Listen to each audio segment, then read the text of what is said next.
Hello, everyone, and welcome to Smashbox TV's podcast 345. Terry, I've decided that I'm going to sell this podcast as an NFT. So anyone here listening to it, you're going to be the most valuable people in the world. NFTs are the future. That's all anyone's talking about. And, this is the podcast right here. This is the one. 345 is the podcast. We've got Calvin Heimburg on as a guest. No better podcast to sell as an NFT. And of course, not just the digital component of it, but we will get some locks of Calvin's hair. That will be included. So that will be the physical piece that you'll get along with it. No, you don't need to have a physical piece. No, you don't need to, but I mean, helps. we need to really... We need to step it up. I want the Napoleon Dynamite sunglasses. I don't think he's giving those up. But No. But tonight we're going to check in with our MPO champion from the Vintage Open, of course, Calvin Heimburg, as Johnny just referenced. Then we'll have some other news and updates from probably the PDGA and around the world of disc golf, some other things going on, some of the drama, the rumors, the hearsay, the ratings, the oh-so-important ratings that nobody cares about but everybody talks about. So we'll talk a little bit about those, and then shortly after that, we'll cut into an after show. Things get wild and crazy. Then we call it a night. Is that when we have Zach Melton on as the after show? No. We'll see. We'll see what kind of bribes we can get. Maybe if the super chat lights up for Zach Melton, we could possibly see that happen. But we do really appreciate all of you guys joining us here tonight. I see the chat board is getting going, and I think without further ado, we can bring in none other than this weekend's MPO champion, Calvin Heimburg. A well-timed little video spotting there of one. I can trim that out. Yes. Calvin, how you doing tonight, buddy? I'm doing good. Just here in Jonesboro getting ready for the next one. So, are you going to win? That's the only question we have to defend. That's what we try to do every week. Most of the time we fail. Okay. All right. How does that feel? Knowing that, like, more often than not, you're a failure. Yeah, it's rough. It's rough just roaming around the United States knowing I'm a failure. Failing week after week after week. Disappointing. But, it's what the people want. They want to watch us fail. But That's actually true. Yeah, and you fail with such excitement and entertainment to the world. So I guess it's all worth it. It's true. So for a little bit of geography, I'll say for the rest of the world, but really this one I don't know. Vintage Open, Russellville to Jonesboro. Yep. What are we looking at? Do some geography for us.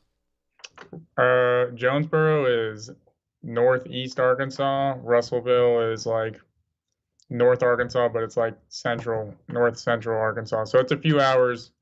Russellville's a few hours west of Jonesboro. Okay. Seeing the Vintage Open added this year, and of course there's been a lot of notable players that have attended that event in the past, but this is like the biggest stage we've seen it on. I gotta say, I assume it was a great addition to the Silver Series. Is it something we should be looking at for other big events? Like, give us kind of your feels, besides winning, but give us some of your feels from the property and the course and the location. Yeah, I think the course is it's fun. I don't think it's quite difficult enough to be a course for tour at the moment. I think the middle stretch of the course needs to be made a little more difficult. There's a lot of pretty short birdie holes. You can just see it on the live scoring. That's where everyone was getting their scoring done for the rounds. I think the end stretch, the last three holes, are pretty sweet holes. It's not often you feel like a sub 900 foot par 5 is that good, but the one they have there on 16 is pretty cool. 17 is a great hole. 18 is pretty tough as well. I really like the finishing stretch. It's just if they could find a way to use different parts of the property to make that middle stretch a little more difficult, or if they can just use what they currently have and just lengthen it or make basket positions a little more difficult, I think the course would be a lot better. With regard to those last three holes, Dana and I had limited insight and knowledge, but those are temporary, and are they only used for tournament play, or are they trying to make those permanent? Do you know any of the story there? I don't know. I know currently they're temporary holes. I thought I might have heard Kevin Jones say that they were going to put them in permanently, but I don't have much of an idea of what the future holds for those three holes. I do know they generally have them in there for tournaments, though. With regard to hole number 3, and now this is really challenging my own brain. I think you were you the only person to birdie it in round 1? Does that sound? Yeah, I was the only one to birdie it in round 1, I think. And then you didn't get it in round 2 when a bunch of people did, I think. And then did you get it in round 3? I didn't get in round 3. I had probably like a 40 some odd foot look at it, but I did not get it round 3. I was hyping it up, thinking that you were gonna sandwich it, but is No that a par? No, I'm always thinking sandwiches. Is that a par 4 or is that a par 5? Because I heard they changed the par from a 5 down to a 4. It's not a par 5. It's a 4. When it's not windy, you'll see a lot of people play the left side and approach it over the trees. And it's pretty solid play, and it's not super difficult. You can, especially when you don't have the headwind that we were having rounds 1 and 3, you can push a distance driver way up there. So it's definitely a par 4. Par 5 is very generous, and I think they might have played a little closer to that when it was super windy, but I think it's a par 4. Okay, and I apologize. Yeah, I was thinking of Nico when Nico threw in that huge putt there. He became the first and only birdie in the entire division on Sunday to get it. So, I saw the post production of round 1, but can you compare the wins of round 1 versus the wins of round 3? Were rounds 3 way worse, or no? I think it just depends on when you were out there. I think both days were very windy, but I think for the most part, the wind tended to calm down as the day went on. So I think if you were out there earlier, you had it worse than if you were out there later. So I think, yeah, it depends on time, but I think for my rounds personally, I think round 3 was a little windier than round 1. So stepping back before even this weekend, because we know what you did here, but how do you feel like this year's gone thus far for you? Have you been pretty content with your play? Do you feel like there's anything that's glaring that you really need to address? I mean, obviously you had this huge rating, and we're in the the 1050s and all that, but how do you feel about how things have gone even before this weekend? Things have gone pretty well. I don't think I've put together a complete tournament where I feel like I've just played great every single round. So I still, even to this point, don't think I did. I think I finished out last weekend pretty poorly. Last probably like 6 or 7 holes, but I had built up enough of a lead to where that didn't ending up mattering. So it's been pretty good. I've had some errors going on the putting green occasionally. I think I've missed. I think my putting. I've been a little worse putting in circle 1 this year than I was last year up to this point. Last weekend was kind of the exception to that. I think I missed like 3 circle 1 putts, and 2 of them were in round 1, and then 1 was down the stretch there. But I think putting has been the one thing that I wish I had done a little better this year. Other than that, I mean, I've definitely made a couple dumb decisions, but I think we all do on the course. Well, I think you have a pretty simple putting style when I compare it to a lot of other players. Is there something that's hung up? Is it a hitch? Is it just your early season kind of thing? I think it's just probably not putting enough time in on the practice green. Just kind of being content with playing practice rounds and getting the putts up during practice rounds rather than putting in, the extra hour on the putting green afterwards.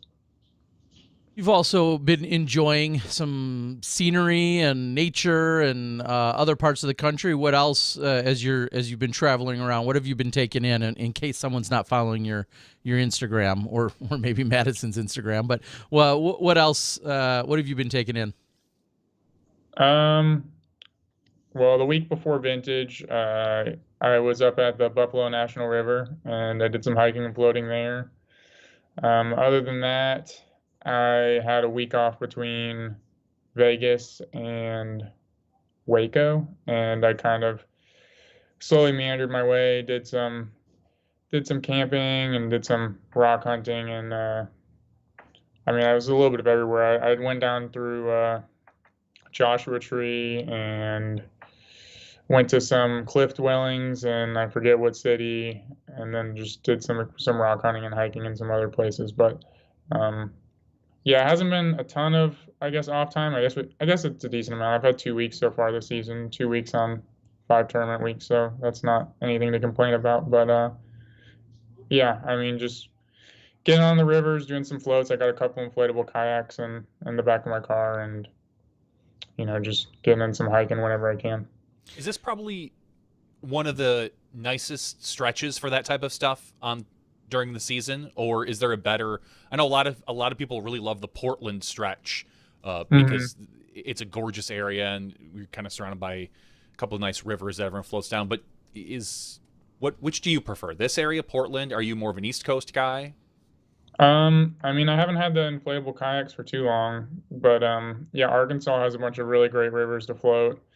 I've really only been up to the Portland area for one touring season in 2019. I mean, I've played that tournament a couple times before, but I was just flying in, so there wasn't extra time to piddle around there. But I think it's going to be really cool going up into the whatever Pacific Northwest and getting to explore a little more there this year. Possibly a little bit extra because now Beaver State's canceled. There's kind of an extra week in there to do something before Worlds. Yeah, and that's probably a little bit bittersweet because we all know Beaver State is one of the most beloved properties and courses and tournaments and all of those things. But at the same time, you just said it, having an extra week leading into Worlds, trying to go after a world title, knowing you're going to be in Portland for the Portland Open, but that extra week may be a blessing in disguise you guys just don't realize yet, right? Possibly? Yeah. Yeah, I mean, it does. It's definitely unfortunate we don't get to play out at Milo. That's my two favorite places are Maple Hill and Milo. So, I mean, losing one of those throughout the season it stinks. But yeah, hopefully I'll make do with the extra time. I don't think I'm gonna go straight down to Worlds and just be there for 3 weeks. But I'll probably be there a little bit earlier now that I have a little bit of extra time.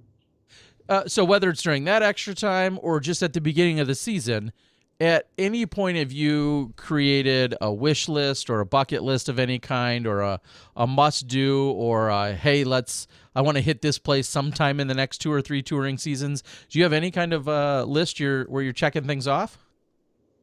I currently don't have any lists. Just kind of going with the flow. Whatever happens, happens. But yeah, just kind of figuring out what's close to the tour stops when I'm getting close to them, and then trying to hit them up if I have time.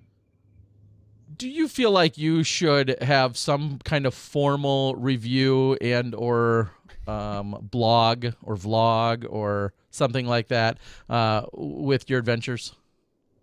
I don't know. I think maybe people would watch it, but then it would require me to do the work to make it, and I'm kind of lazy, so. I mean, that's why you need one of those video editor guys just to follow you around and film stuff. Yeah. I just gotta go find someone to follow me around and pay them. That's I mean, what's easy. Zach doing, right? Yeah, I'll just have Zach do it. I mean, that's easy. Can't get him to do anything. He's even lazier than me. So getting into vintage now, I guess where I'll go with that is, sorry, not Elite Series, Silver Series. Are you concerned about those extra, 25 percentage points, that you're gaining at those? I mean, or is it just, it's a good event that's on the schedule and it just makes sense for you to go? Yeah, I wasn't too concerned I'm not concerned about the points. I'm not concerned about getting into the Pro Tour finale. So the points didn't really matter. It was just I didn't really want to have 2 weeks off between Texas States and Jonesboro. It's easy to kind of like lose your tournament sharpness when you take too long off. So just trying to keep in rhythm and it was a good event that fit right in close to Jonesboro, so that's why I put it on my schedule. Yeah, and I'm not trying to disparage any Silver Series events, but with you in particular, like you said, you're not necessarily worried about an overall season where you're going to finish, where I think some of your maybe your mid-level or your lower-level players who aren't quite as successful as often as you are. I'm not trying to say anyone sucks here. I'm politely dancing around that. But you're not as worried about those points where somebody else is trying to scoop up all of those wherever they can, which makes perfect sense. They should be, but that's not. Yeah. Yeah, I think the point structure is pretty top heavy, so it really rewards people that even do really well at a couple events. It just rewards them exponentially compared to just placing middle of the pack. So if you can just manage to squeak out a couple top 5 finishes, you're going to be way ahead of most people. You realize that's not easy though for most people. If you can just squeeze out a few of them, just like 2 or 3. Just squeak out a couple top 5 finishes. We got a couple of them on the Pro Tour so far. So yeah.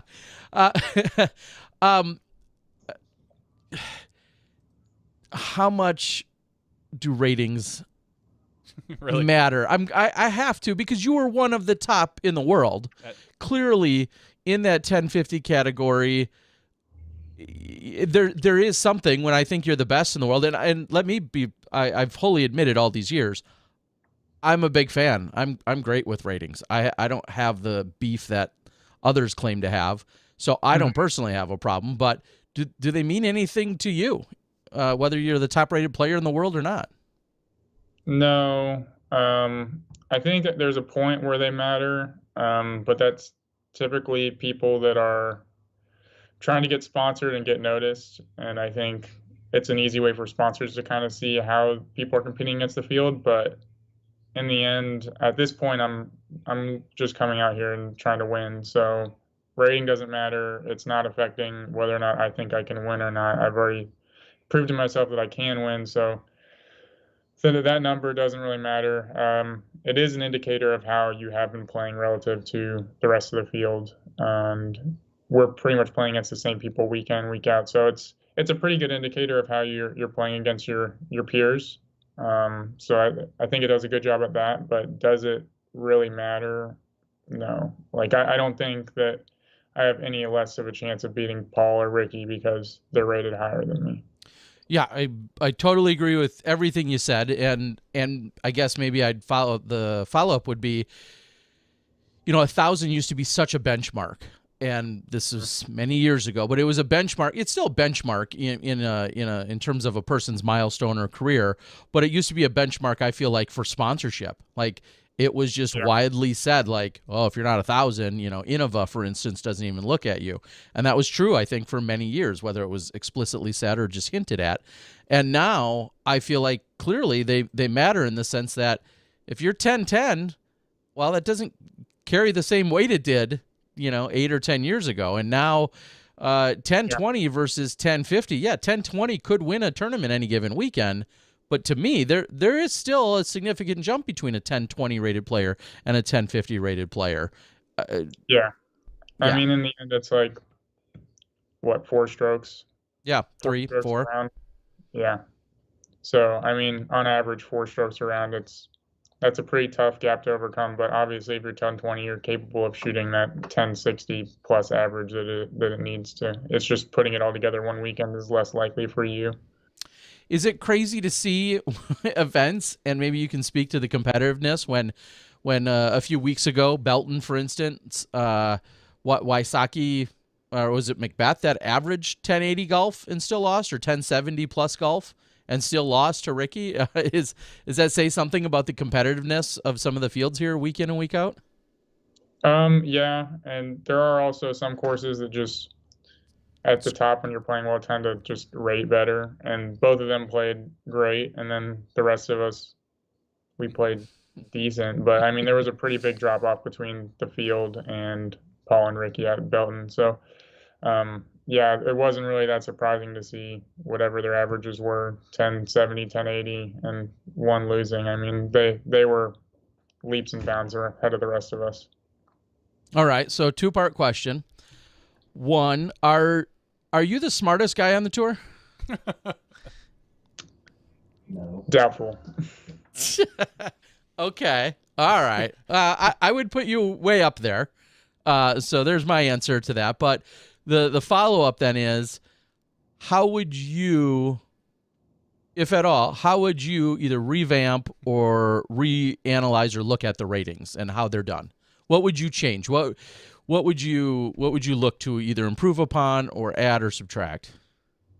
I guess it's really just a matter of what you're trying to show. I mean, if it just comes how you can, if you just want a metric of seeing how people are competing relative to each other, I think the ratings do a decent job at that. I think, I don't know, I just, it depends on what you want. If you want like a world ranking system, I think I think we need to probably put a little more effort into updating that and consistently having that update week in, week out, because I mean, you can have whatever, a really good event and then kind of a poor event and your rating still is decent. But I guess it's just a matter of what metrics you want to look at. And I think we need both. But like, you can beat whatever Josh Anton barely played, be 1045 rated, and someone's gonna be like, oh, he's whatever, the fifth best player in the world, but he's not coming out here and competing against the rest of us currently. So Yeah, there's a guy who first rating 1044 this week, and he took second place at the event. So he didn't. He got his rating, and still only took second place at a 1044. So interesting stuff. Yeah, I think he had played in like, even though he's 1044, I mean, I don't know who you're talking about, but I doubt he's better than a lot of the people on tour. He just had one good event. Yeah, was it that, or did he just play in a flex start? I mean, it's still an event. No, I know, but I'm just saying, I think he played a 1-round flex start is how he got it. That's what I had heard. So either way, exactly. And we think back to like Jackie Chen, who we saw in Taiwan last year. However, in Jackie's defense, in my opinion, A, he is clearly very good, and B, he went up against, a Nate Perkins, a Philo Brathwaite, and he played a 4-round weekend or a 3 or 4 round event to help establish the first rating that he came out with. I don't want to say the other gentleman was more fluky, but playing 1-round flex start, for instance, is not exactly the same as 3 or 4 rounds. Shut your mouth, Terry. Stop disparaging this guy. Whatever. But even like one tournament at a course that I don't know, maybe he was super familiar with, I don't think that's a very good metric of how good of a player he is. That's why I think like a rating is a good thing to see kind of how you are competing relative to your peers, but we need probably a world ranking system that's updated more often to kind of have a better idea of how everyone's stacking up relative to each other. Yeah, which can be really tough I think in the sense that we don't, even pre-COVID, we don't have all of our elites going against each other, every single weekend. And I guess I think of more of the European contingency, even maybe more on the FPO side. But, we're just, disc golf's not big enough yet that it's, that can be done even as accurately maybe as you're saying. But I fully understand what you're getting at, though. Tonight, specifically in the Innova Factory store. This is not a paid ad by Innova Factory store, but they put up more Halo Star destroyers with your name on them.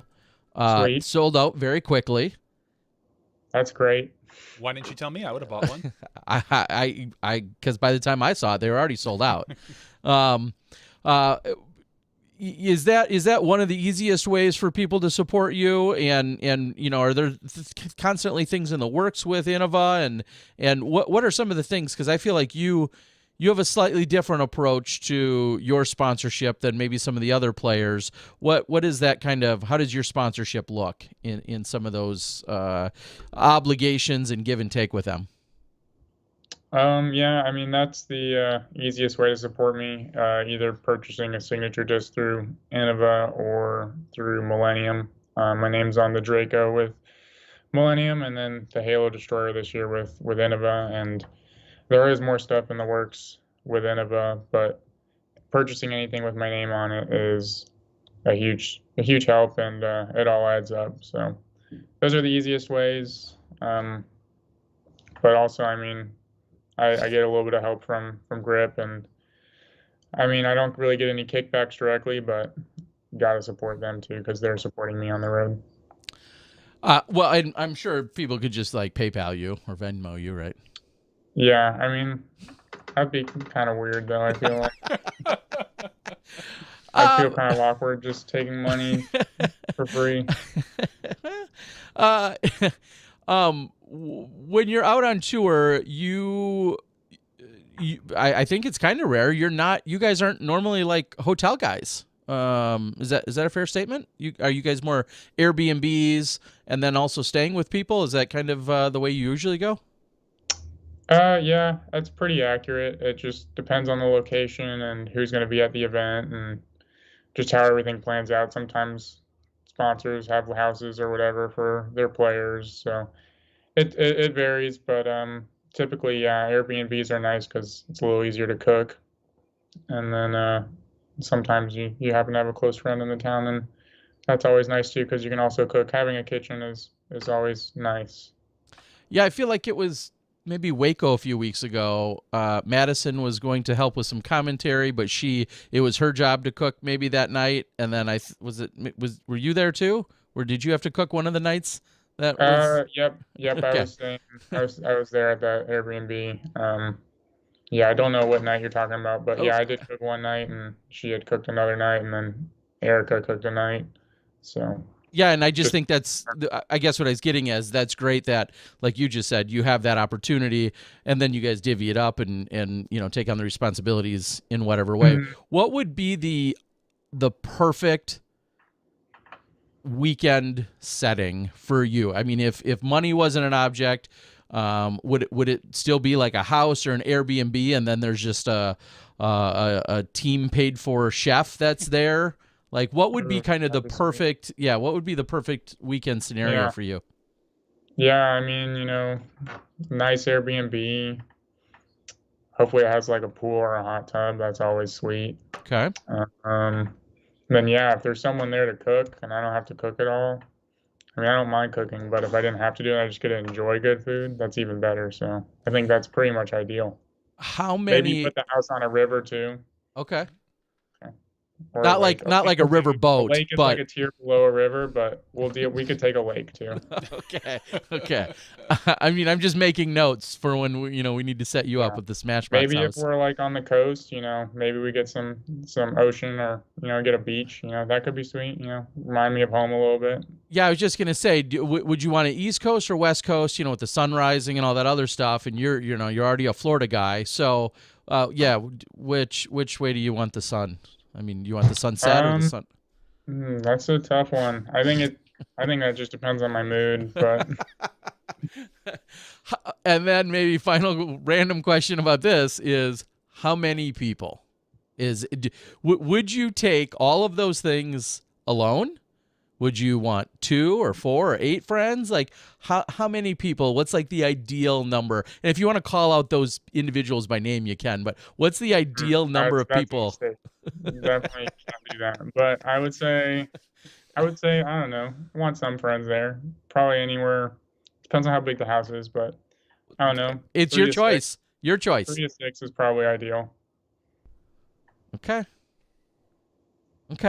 And a house has table tennis, arcade games, foosball, any or all, darts. Probably all of them. Just, I mean, at this point, why not? Money's not an object. Have them all. Okay. Yeah. I'd probably play awful at the tournament though. Yeah, because it'd be too much fun. Extracurriculars. Okay. Fair to say you are not a large partaker or at all of alcohol? Not very often. I don't drink very often. So what gets you in the mood to tip some back? Like what has to happen? I'm kind of just a social drinker, so if that's what everyone else is doing, I'll do it. Wow. And what's your drink of choice? Whatever's handed to me. Okay. So easy in that way. All right, I like it. Yeah, that makes it pretty easy for you. What are you touring around in? Strawberry daiquiri, in case anyone. I could see that, Zach. He's a fruity guy. Frozen, probably. Oh yeah, probably like pre-made. Yeah. Like let's say, then he's like, "Oh chef, hand me the frozen daiquiri." um, what are you touring around in? And then is that the is that the foreseeable future? Whatever you're in. I currently tour around in a Mazda 3. I got a topper on the top of it. And yeah, I mean that's what I'm using for at least the rest of this year. It's possible I build out a van this off season. I'm not really sure, looking into it and kind of weighing the pros and cons. But currently I'm in a little red Mazda 3, and it gets the job done. I'm able to have everything I need, plus a couple inflatable kayaks and other camping and backpacking gear. So building out a van, does that I don't say entail. Does that mean that you are at that point committed to the tour? I know there's always been a little bit of talk in the background to are you going to pursue your college degree? Well, you've got your college degree, but are you going to pursue a job in your college degree? May step away from the tour. There's always been kind of this talk that maybe in 2 years, maybe in 3 years. Is that off the table right now? Or are you just pretty happy touring golf? Yeah, I'm pretty happy touring, playing disc golf. I think I'm pretty committed for the next 5 years or so, and then I'm going to reevaluate. But I could even see doing this for the next 10. But 5 years is the reevaluation point. Okay, good. So everybody can take it off the table. They don't have to ask him anymore. What's going on, and we're going to see Kelvin for at least 5 years. And how old are you now, Kelvin? I'm 25. Wow, and you were you like 18 maybe when we first met? 18 or 19? Weird and creepy, but yeah. At Please tell me you're 18, probably? please. My name's not Matt Gates. I know we were in Florida, and I know I gave you a free disc or two, but it was in exchange for nothing else. Yeah, it sounds about right. Okay. Wow. Where's the time gone? I don't know. We're just getting old, Terry. Slowly getting older. Day by day. So you have this smaller vehicle, we'll say, as opposed to some of the larger touring vans and operations. Is that by design? Are you in the sense that you're good rolling pretty much with just you in the vehicle? I mean, there's not a whole lot of room for like, oh, hey, why don't you so and so jump in for a few weeks? Like, you got that on lockdown. Is that on purpose? Yeah, I mean, it's possible for someone to jump in. Okay. About half the back seat is still open. When I added the topper on the top of my car, that opened up quite a bit of storage. So there is still room if someone wants to hop in. It's just they can't have a ton of stuff. Pretty much just clothes, disc golf bag, extra discs, no extras at that point. But yeah, I'm pretty set on just rolling around solo most of the time. It's kind of nice to have your own freedom when you need it. So yeah, and this wasn't a slow way for me to ask if I could join you for a little while. No, so don't worry. So like you got room from like Jonesboro to whatever the next stop is. Although I think it would be a lot of fun. Yeah. You could do his video recording and editing. Wow. Yeah. I don't know. We might be onto something here. Just sold it. Is he like a matchmaker? Yeah, something like that. Yeah, Now I forgot what I was going to ask you after that one. I don't remember. Do you feel like you're all prepared? You've obviously got a title to defend. You won last year. It was just a few months ago, actually. It was kind of a shortened span for when you were here. We were there back in October. You all prepped? Is there any course changes? Is there anything that you've seen or you can think of that you're at all concerned about? No, the course is identical to the last time we were here, which really wasn't that long ago. Mm-hmm. No real changes to the game plan. It's pretty much attack it the same way I did not that long ago, and really it's just keeping it kind of in the fairway. The fairways are pretty generous here, and then making your putts. So I think it should go pretty well. I always think about, and now it feels like it's something I'm repeating all the time, but I always think about courses and I'm like, oh, that suits his game. I mean, you throw far and accurate, and you usually make your putts. So I don't know what course that wouldn't suit you on, but this as opposed to say a 250-foot pitch and putt, style course, 18 holes of that. I mean, you have a distinct advantage out here over some of the other players. I mean, let's be real. There's some players can't reach hole 1 even, Zach. right? Yeah, Zach struggles to reach hole 1. I think he might throw like a roller or something. But sometimes it gets there. Sometimes it like rolls into that little pond on the right that no one knows about. But it's real. The Zach Pond that's over there. It's actually named after him. It's the Melton. Oh, okay. Melton's Pond. It seems like it should be a movie on Golden Pond. Well, we've seen this course. It seems to suit some of the longer throwers. Calvin, Double G always plays very well here. I mean, if you have a powerhouse drive, you can set yourself up in a lot better positions than somebody that maybe is maxing out at 400 or 425. So, yeah, I think there's a couple bonus par 3s, and then there's some par 4s that just the upshots get a lot shorter. So there's just a lot more easy birdie opportunities out there for people that can throw a little bit farther. But it still does come down to making those putts. But throwing far definitely does give you a few more opportunities out on this course than if you don't throw quite as far. And not to look too far ahead, but after this weekend, I feel like is it a relatively short jaunt over to the Mid-America? Yeah, I won't be playing that. Okay, that was my follow-up. You're not playing in that? Yeah, the turnaround from that to DDO is pretty short. DDO starts on a Wednesday, so I figured I should probably not play that, take a few days off, and then get the extra practice days in at DDO, especially since it'll be 2 courses this year. We're playing out at Jones Gold as well as the Country Club, so there's a little more to learn as opposed to when we just play at Country Club. Have you seen any of Jones Gold? I know there was, it was supposed to be played last year, and have you seen any of it or tried to attack any of it yet? Yeah, I've played Jones Gold once. I wouldn't say I have like a very firm grasp on what my game plan would be on it, but I have seen the course, and I think it's obviously it wasn't lined up for tournament play. It was just, I mean, there's going to be OB lines out there that aren't normally out there, so it'll be exciting to see how tight it actually is and how it will actually play. Yeah, it's quite a fun stretch as we're here in the Midwest and seeing a couple new courses. I know you just mentioned you're not going to Mid-America, but seeing that potentially live and people being able to consume that at a little heightened level, seeing Vintage Open, something that we necessarily haven't been seeing in the years past. I think it's just great that we're having so many opportunities, not only for the players to play every week that they want to, but then also obviously for disc golf fans, which seem to be growing at an incredible number.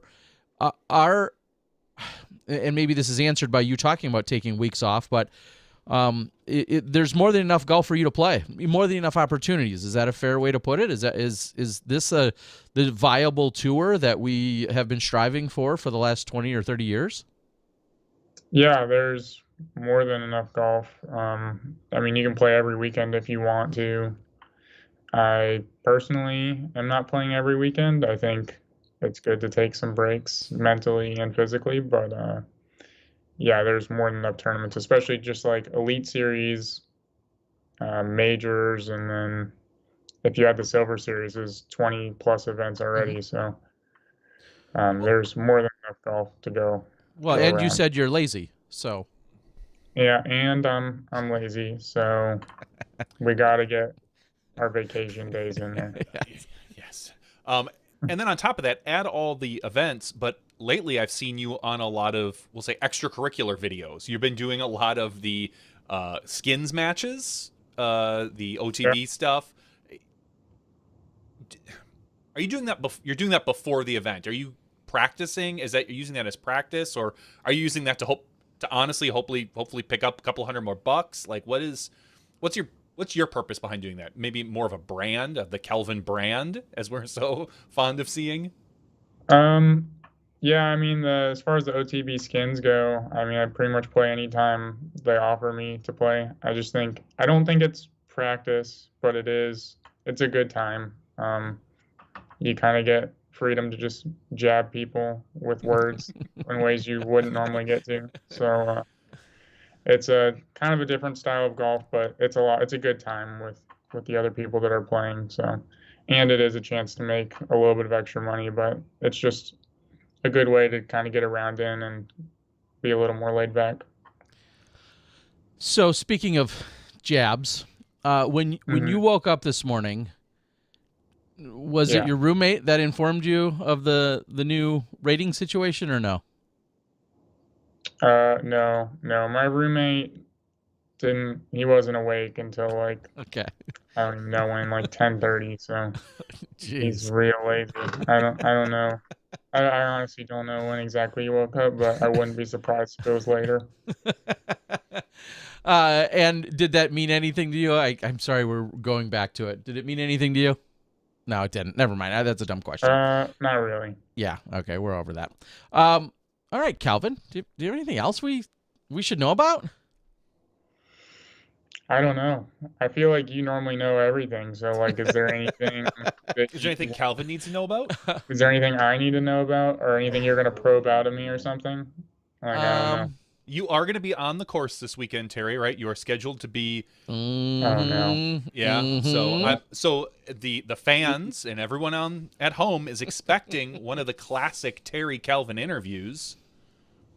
Yeah. I mean, Terry shows up and bogeys arrive. That's all I know. So what if I start with you from hole 1? Like, you want him to bogey hole 1? No, I'm saying if it's a fresh, clean start as opposed to like me just showing up on hole 9. What if I just start with you from hole 1 and I'm just cheering you on internally, of course, cheering you on from the get-go? Maybe that'll be a strategy. That could be sweet. Like, should I like list you as my support staff or something for this event? That's probably not a bad idea. Okay.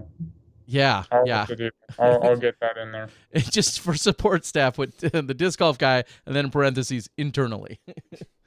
Yeah, I think that's a good way to do it. I apologize. I think cards were announced maybe yesterday. Something like that. There's disc golf out there. I'm assuming the DGN had a show where they announced the cards that would be the feature cards that would be put out there. I don't know what they are because, like Calvin, I'm lazy and don't do any pre-work. Oh, okay. Well, I'm going to take a quick look. Yeah. Because I thought I saw something. We're only 345 episodes in, so. Yeah. Well, I don't expect you. 500, you'll get it figured out. I don't think so. He probably will not. I think he will. We're going to have you on for 500 then, and we'll see. Okay. I'll put it on my schedule. Exactly. 3 years? Like that? Yeah, 150 another episodes. 50, yeah, about 3 more years. I mean, I feel like we do got to get a quick shout out. Eagle McMahon was here on his 21st birthday, and it's his birthday today. So happy birthday to Eagle. Yeah, I don't know, something like that. Yeah, it was definitely his birthday. I threw some axes with him today. We did axe throwing. How'd that go? It went pretty good. I had no clue what I was doing at first, but figured it out by the end of it. Got a lot better. Who all went? It was Eagle, his girlfriend, Eric Oakley, Tina Oakley, myself, Joey Tamale, and then Aiden. I don't remember his last name. I think it starts with a G. Okay. But I'm not positive. It's definitely not Guerrero, Jack. Or whatever, Zach.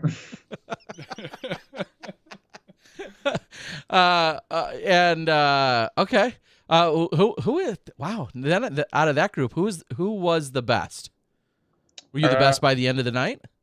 I think as far as competition went, I think Joey proved himself to be the best, but I think I might have been the best, but I tried to play in a dumb way. They had these 2 little dots at the very top of the board outside of the bullseye. They're like probably 2-inch diameter, but they were worth 7 points instead of the 5 points in the bullseye. Mm-hmm. And I was only going for those. So yeah, I mean, and Joey's like the new kid on the tour. I mean, you gotta let him have his because right now he's like putting in his journal like Oh, yeah, I definitely beat Calvin Heimburg in axe throwing tonight. He's putting that in his journal, tucked it right under his pillow already. I mean, you got to Yeah, let the kid have it. I think he's probably gonna make a blog. It'll be like his first blog post. that And makes honestly, sense. I mean, it's not fake news. He did beat me. Oh, But yeah. but was I playing to win? Probably not.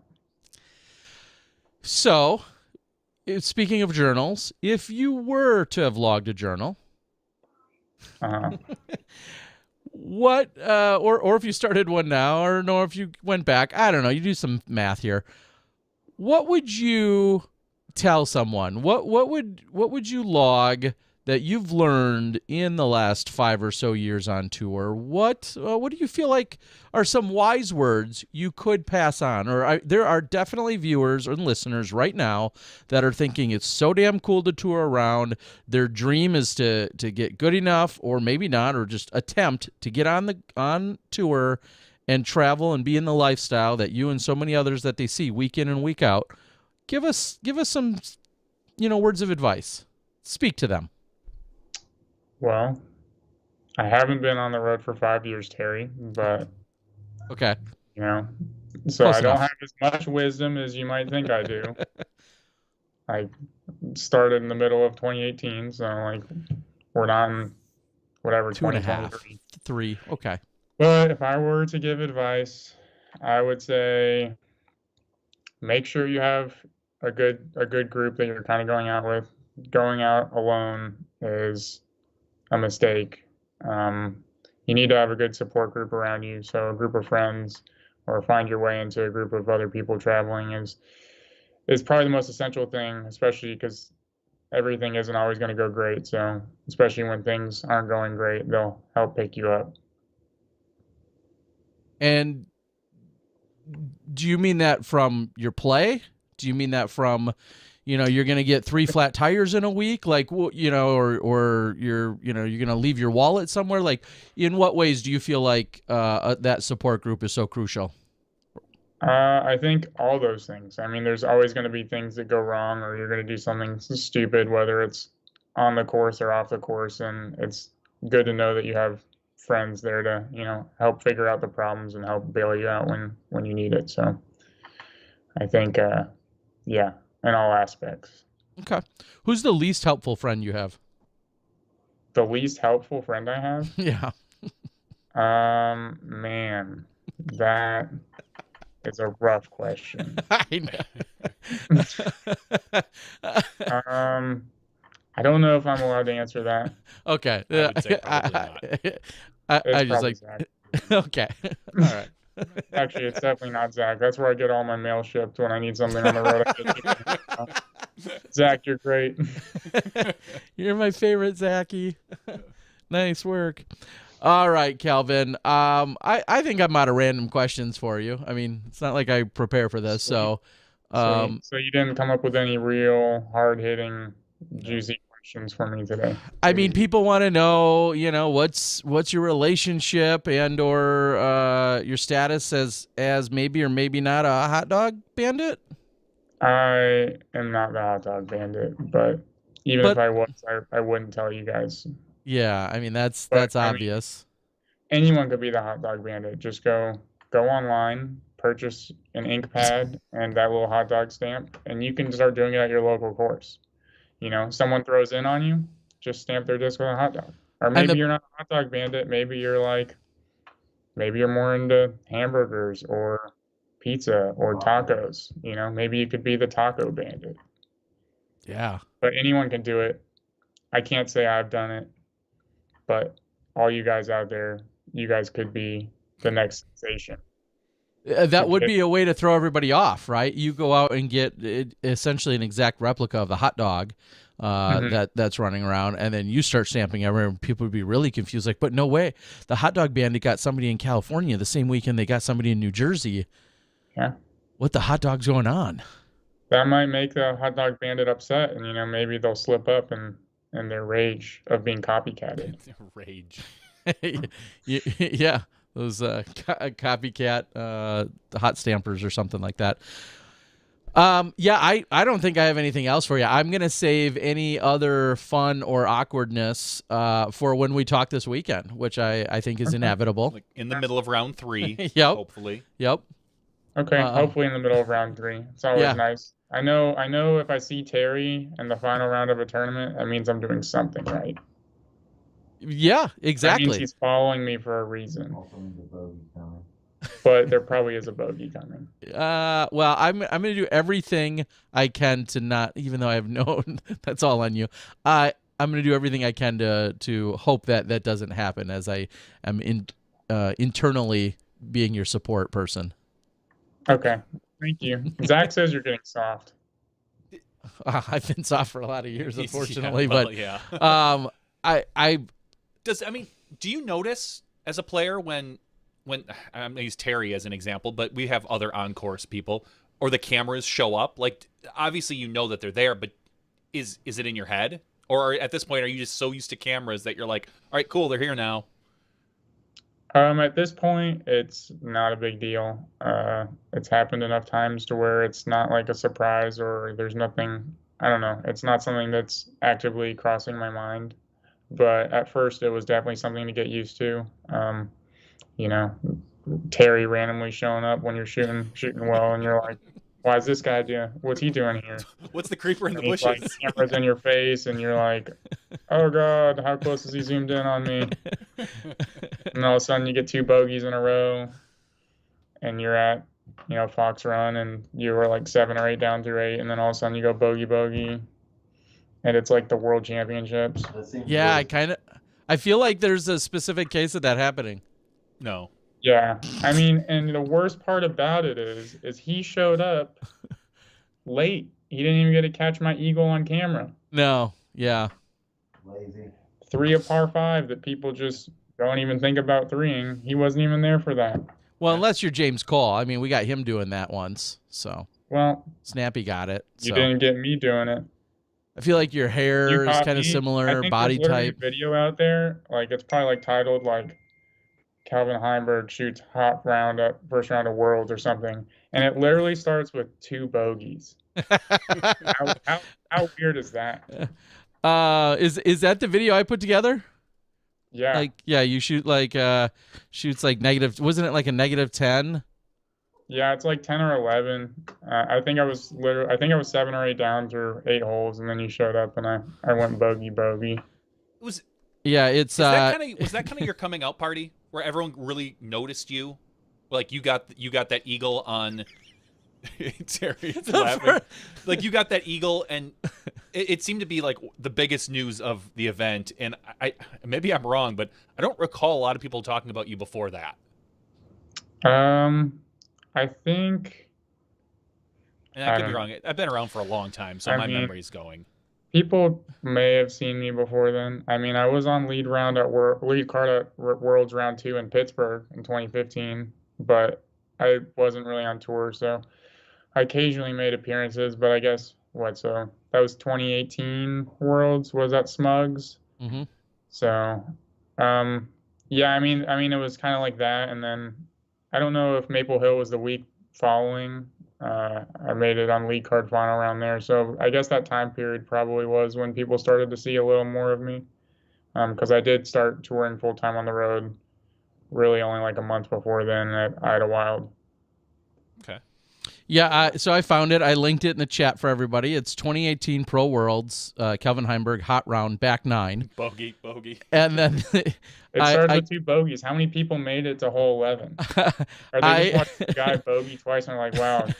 This is the hot round. The first comment is someone said, "Of course, put the camera on him," and he takes 2 straight bogeys.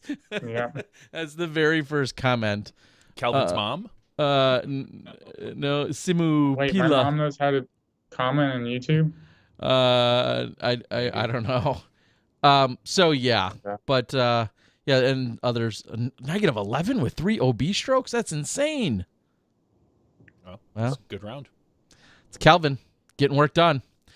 All right, buddy. Well, again, seriously though, I do look forward to seeing you this weekend. Looking forward to you watch and defend your title as your internal support person, and I think we're going to have chilly but reasonable weather. Temps in the 60s. Yeah, I think that's what it's looking like. Hopefully it's not too windy, but yeah, it looks like reasonable temperatures. Hopefully I don't have to tee early when it's cold. Yeah, and no snow like we had out there a few years ago. That was certainly crazy. So, all right, pal. Well, congratulations on this last weekend, taking down the Silver Series, the Vintage Open. I think now I was saying on during the broadcast, you have everything. You officially have the straight 1 through 5 straight, first, second, third, fourth, and fifth place finishes. Mm-hmm. Hopefully you just go on a single run. I don't know what that would be called, but yeah, hopefully I can actually repeat numbers and not only take new numbers. I don't want to continue to place worse than I have been. Not so bad. You've right now you've got 5 events in, as I just said, for a total of $9,700. So averaging just shy of $2,000, $2,000 a weekend. Not too shabby. So. Mm-hmm. All right. Well, thank you for joining us, and look forward to seeing you in a couple of days down there. Yep. Look forward to seeing you too. All right, buddy. Take care. I think he's lying. Yeah. All right, bye. All right. Of course, Kelvin Heimburg, not only your Vintage Open champion, but the gentleman with the mark on his back to defend for at Jonesboro. A very short-lived title. 6 months ago. Yeah. All because Jonesboro, of course, got pushed back. It was originally, as always, going to be in April. COVID had hit in the strongest way at that point, or was just coming on strong, I should say. And then, of course, it ended up getting pushed back and then still happening thanks to Brad and crew. So I want to quickly get that shouted out in there. I know Prodigy is obviously a huge presenting sponsor, along with all of the work and the sponsorship over there by Played Against Sports. So I don't know which one of them gave more money or provided more, but both of them are in the title, and they are both super critical to the success of the event. And, of course, the man behind the This Side of Heaven, and the guy that I feel like is just from day one, every interaction I've ever had with him, like, he's just so on top of it. And if somebody says otherwise, I'd love to hear it, because I've never heard otherwise, that Brad Peets is just on top of things. So excited to get back down there and check things out. Big shout out, Ace Run Productions, jumping in. Ace Run, we got your shout out coming for you guys as well. Covering the FPO action this weekend at Vintage. So make sure you're checking that out. I think that, and I personally did not get to see all of it yet, but I think that I saw, was Kona in on the commentary? I saw a post about it. I think it was Hokum in on it too? You guys can tell us, but awesome to see you guys getting out there, getting more action. And I think I also saw that you guys are saying you were going to be part of the DDO in a little while as well. So make sure you guys are checking out Ace Run Productions, of course. And while we're in the shout outs, also out on the board, Mike Jewell tells me he just wanted to slide it in before the show tonight that he got his first pro win in MP40. So, Mike, we appreciate the support you've given us, and congratulations on this weekend. I signed up for an MP40 event. Damn! Wow! Last week, Kona and Rebecca Cox on the mics. Yes, you signed up. So with the We'll sidestep to this for a moment. The Beaver State Fling weekend became open in the sense that you will not have to push buttons. Nope. Well, not these buttons. You'll have different buttons to push probably. Yeah. But you have now entered yourself into the Wilderness Open. Not a paid ad, a Wilderness Open PDGA B tier on the Wisconsin tour for that same weekend. Is that right, Johnny? That is correct. It's actually kind of unique because it's a course I've never played. It's only been on the Wisconsin tour for 2 or 3 years. It's only existed for 3 or 4 years. Okay. Yep. So, and once Beaver State had officially canceled, I immediately, on Friday night, I signed up. And I'm in a funny position with my playing and my rating. I'm rated 937, which is 2 points too high to play Am Masters. because you have to be, I think, 935 or below, or maybe it's below 935. Sub 935. Okay, so 3 points then, technically. But as everyone here knows, I don't play. So I literally haven't thrown a disc since probably October. I may not throw one until the event. I don't know yet. If I'm lucky, I'll get out and get some putting practice in. I, by all accounts, should be playing Am Masters. But I'm also signed up as a pro for the PDGA. And I've taken cash.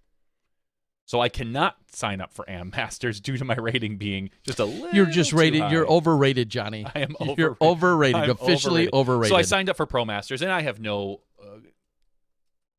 delusions of how I feel like I'm going to play. I'm playing to play with some of the guys that I have not had a chance to play with in a few years, or even hardly see in a few years. So I'm excited that I'm going to actually... It might be the only event I get to play this year, with as busy as our schedule is. So I'm excited that I'm going to get to play Wilderness, an event in a course I haven't played, in a division I really haven't played in a while. It's all sorts of fun. All sorts of fun. And the event sold out in about 4 minutes. Yeah. So I waited there at 8 o'clock, and I hit refresh as quick as I could, and as soon as the option came up to sign, I signed in, I signed up. I was, as quickly as I could sign up, I was the 28th person. I hit refresh, and it said like 46 or 52 or something out of 72. I hit refresh again, and it stuck at 68 for a little while, probably just because I thought they were holding like 4 spots for FPO, but then I hit refresh like 10 minutes later, and 72 out of 72 were gone. Like, it sold out very, very quickly. So is there 72 spots on one Saturday and 72 spots on Sunday for all the other divisions? That is correct. Okay. So I'm excited. That's in sometime, whenever Beaver State was going to be, sometime in June, I think. I don't know. I'll figure that out.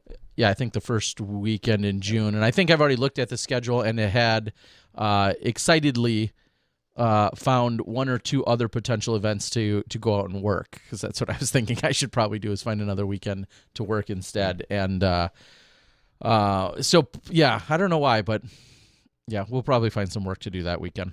All right, so let's cover. We got a few things to cover in terms of official PDGA event action, and let's go right to the Vintage Open. We were just referencing a Vintage. I mean, I saw that one coming a mile away.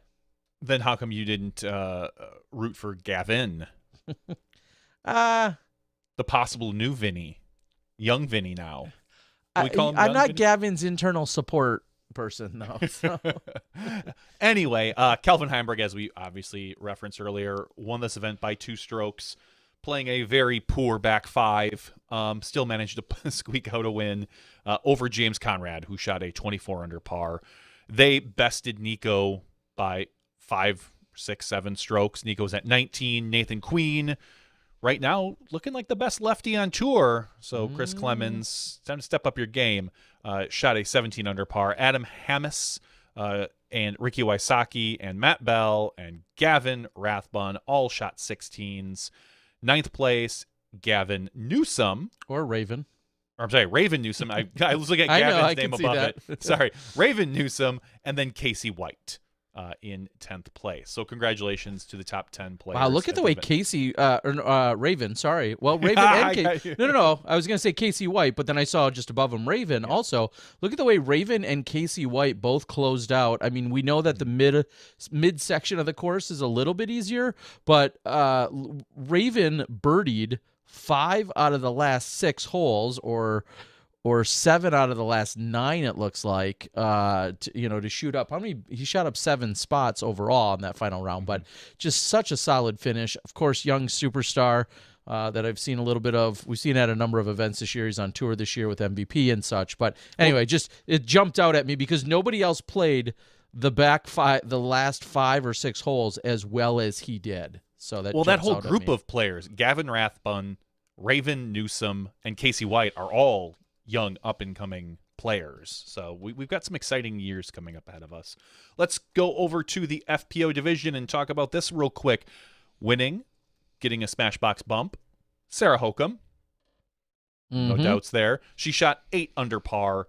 She had that final round of a 4 under par, which is phenomenal. I mean, she crushed the rest of the field. 8 strokes over Jessica Weiss. Third place, Katrina Allen shooting 1 over par. Missy Gannon, 2 over par. Lisa Fakis in 5th with 3 over par. Kona Star Panis at 6 over par. And then Stacy Ronsley at 8 over par. And Rebecca Cox at 10 over par. So congratulations to all the women who competed and cashed and got beat by Sarah Hokum. Yeah, I was going to say, scroll up. I'd like to, what was Sarah's total score? She had a total score of 178. 178. Because they played the same tees, I was mistaken in looking at the total of the pars as opposed to Correct. the overall strokes. score. But go back to the MPO All right. just for a moment there, Johnny. And because I was a little bit, I had confused myself as to where that had placed because I was looking at the pars. Yeah, 178 would obviously- have put her in about 53rd place in Okay. the MPO. I just know at one point I was thoroughly confused. I had forgotten that they changed a few of the pars, They did. a number of the pars for the women. And that first round for everybody, really windy, very rough score. So if you look at their score, Sarah Hokum shot a 64, and then she picked up 8 strokes to shoot a 56, and then she, 58, which it was a little windier on the final day than it was the second day. So congratulations to Sarah Hokum. The other events, it's hard to really kind of judge this, that we had this weekend was the Collegiate Disc Golf National Championship. If you look on the PDGA page, I think there's 8 different events, all labeled as the College Disc Golf National Championship.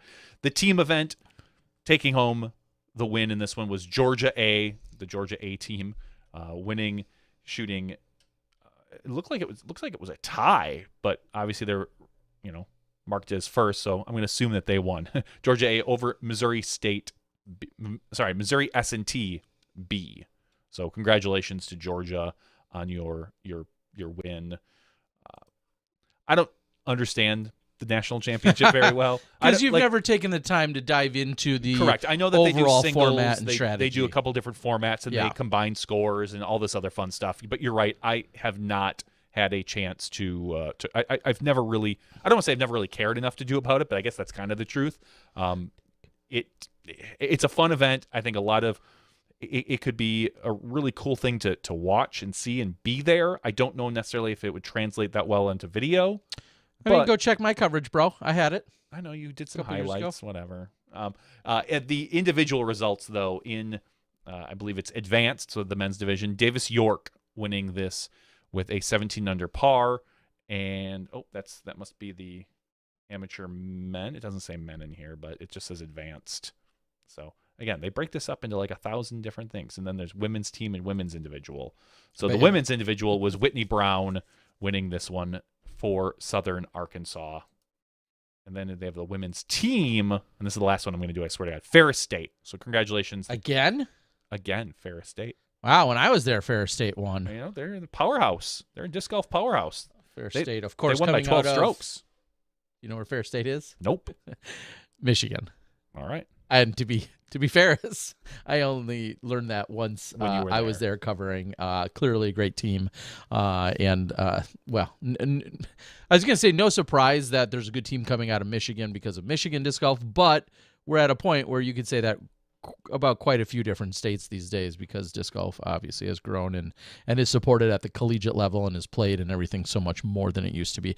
Ace Run clarified that there were 3 holes that had different pars at the vintage, so thank you. And then they also said UGA Go Dogs won in a playoff. So there you Excellent. go.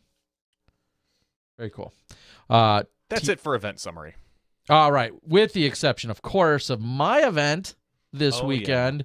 Yeah. The Skyline Classic. I had a lot of fun. This was an event that last year, again in April, it was supposed to be. I ended up postponing it for an undetermined amount of time and then eventually just refunding it and flat out canceling it with the craziness that was last year. But when it was all said and done, Innova sponsored Andrew Brown out of the Madison area. Had taken it down over one of our good friends, that we've known for quite a few years in Scotty Too Hottie Bertard, and then finishing in third, Luke Hainwall, with another good friend of ours, Ryan Heedy, finishing in a tie for fourth.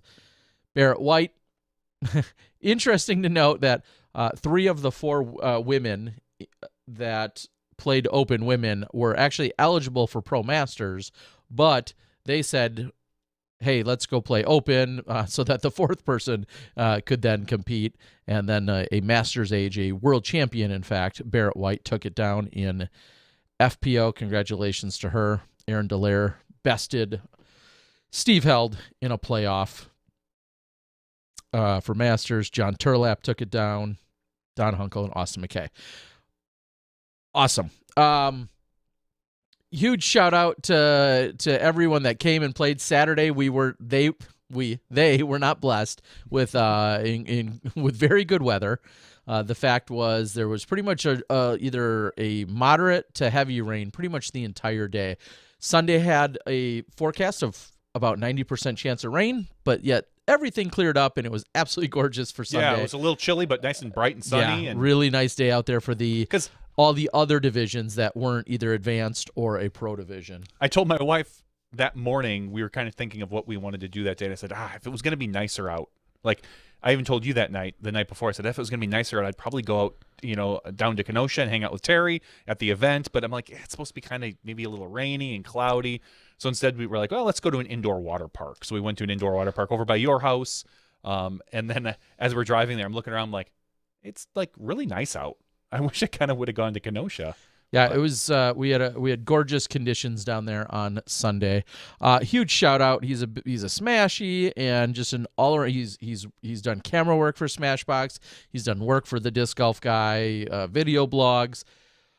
Ryan Pilcher, just an absolute superstar. There was no way I could have doubled the event size to go from the 144 to the 288 capacity for this weekend had it not been for Ryan Pilcher, who lives down in that area and is also putting on an event of his own in a couple weeks. So I just cannot say it enough. Ryan, really appreciate you and everything that you do. Always and a great help. The way you've jumped on. So also thank you to the Schick family and Daddy Jay and anyone else that jumped on and helped out, and all of our sponsors. Pretty serious player pack they got. I got to throw this in there. We gave away a super soft T-shirt. Some people have said they like the design so much they're actually reaching out. They weren't at the event, but they still want to get the shirt, which is very cool. I appreciate it. I do have some left, both men's and women's cuts. They got some custom T-box socks. They got their choice of Double G beef jerky. Oh, yeah. Oh, yeah. I hope you brought some. Where's your bag? Nope, none for you. It's all gone. All the extra 60 bags, they're all gone. Some Double G beef jerky. They got an Innova towel and sticker. They got a pin. And then they got a grip belt. I worked with a pair of Smash socks. Yeah, so it was a lot of fun. And again, thank you to everyone. And then, of course, Dylan, Paul, and Dustin work some cameras on Saturday as well. So there will be coverage of the final round at a very difficult course that will all get put together. Which course was it? I had them play silver second so that people would see silver because for the Cold Turkey for the last couple of years, I've had coverage at Gray Fox. Mm-hmm. So I had the MPO division go take on Silver Fox second round, and that's then the round that was covered. So, all right. Yeah. So also, final note to that, and this is a little bit more generic outside of just tournaments. After about 20-some years, I'll just proclaim here, I will be officially stiffening my policy on refunds and exchanges. Mm-hmm. I'm not going to go quite like by the book, letter of the law, as the PDGA guidelines allow you to do, and maybe even suggest you to do, but the logic is this. I've always been incredibly gracious, I feel like, or liberal with refunds. And I've always kind of said, if you basically get at me before the 2-minute warning and you withdraw, I'm going to refund you. Some have said that's maybe lenient or works. It's very friendly. It is. But now that's all going to change. There are too many people that are dying to get into tournaments, that are just chomping at the bit. I turned away 2 Masters players that were on the waiting list. They were number 1 and 2. I turned them away at like midnight or 1 a.m. on Friday night. I said, it's full. It's been full. It's remained full. I don't have spots for you. Coincidentally, and I understand emergencies happen, and I'm not picking on anyone, but sure enough, at 6 and 7 a.m., I get text messages from 2 Masters players saying they're withdrawing. And I understand your grandma could pass away. You could have let out your dog at 4 a.m. and it never came back. Like I get all of those things. However, I want a little more accountability, and I feel like it's just too easy. Or maybe somebody just didn't want to play in the rain. I mean, there's a lot of different things that could have played into it. I'm not going to be as lenient on the refunds and on those types of things. And I know it's a logistical nightmare. In the suggestion I'm about to throw out, 24 hours. That's what I like. Like and then guess what? If I were in your position running an event, I would say, if you get to me 24 hours before the event, refund, mostly. Sure. And if it's after 24 hours or within the 24 hours, I will give you a refund if that waiting spot can be filled. Like, that's how I feel. You're punishing the rest of the Masters field at that point because you couldn't fill. I mean, they went from, let's just say 4 to 2 people. Sure. Technically, you don't have to offer a division at 2 people, and you're cutting out half their entry fee, which half their purse almost. Mm-hmm. So at that point, then, now if I can fill that spot, that's great. No problems. Let's go. If you can't, sorry, I'm gonna. If it's within 24 hours, I'm gonna take your money then. Yeah, and just to put it out there, and I know it's different for every person. And every tournament can handle it. We'll say more generously or more liberally than what even the PDGA guidelines. My stance always has been. I just posted them in the in the YouTube comments, for instance. It spells all of this out. There's a lot of things we don't have to do that I've always been really good about doing, and it talks about when someone withdraws, what they're entitled to, what they're not. And I've always ignored that because I'm like, no, I'd like to be even a little bit more accommodating. I just think with the growth of our sport and with the seriousness and how fierce it is for people to even try and get into spots, I understand some people are still going to withdraw. I mean, if your grandmother passed away, you're still not coming to the event, whether you're losing your $80 entry or $50 entry or not. I get that, but I want to make sure that if you're withdrawing, you're doing it in the most necessary way, and if so, that it's not punishing anyone else who either wanted to get into the event or remains in the event. And it's all spelled out how that all goes, all thanks to the PDGA. And I'm not following it by the letter of the law as to what they put, but it's going to get a little stiffer. Right. Terry's sitting next to me getting stiffer. Yes. That's what we're going to do. That's the takeaway. That is exactly it. All right. Do you have something else there? I don't. You're going to add on to that? I was looking at PDGA. There's been none, Wow. no real. Wow. Really getting there. Wow. There's been no real PDGA news this week, or no announcements, no discs that are being approved right now. So I think, other than the players' rating update, that's really kind of about it. Okay, well then I will quickly make a quick side track there from the PDGA play and those details. Just in the past few days, we unfortunately had learned of a passing of PDGA number 009, Dr. Stancil Johnson. I'll be the first to admit that I had talked with and had a few conversations with Dr. Stancil, but they were very brief. But one specific one that I recall was walking up what would be hole 25 at De La Viega.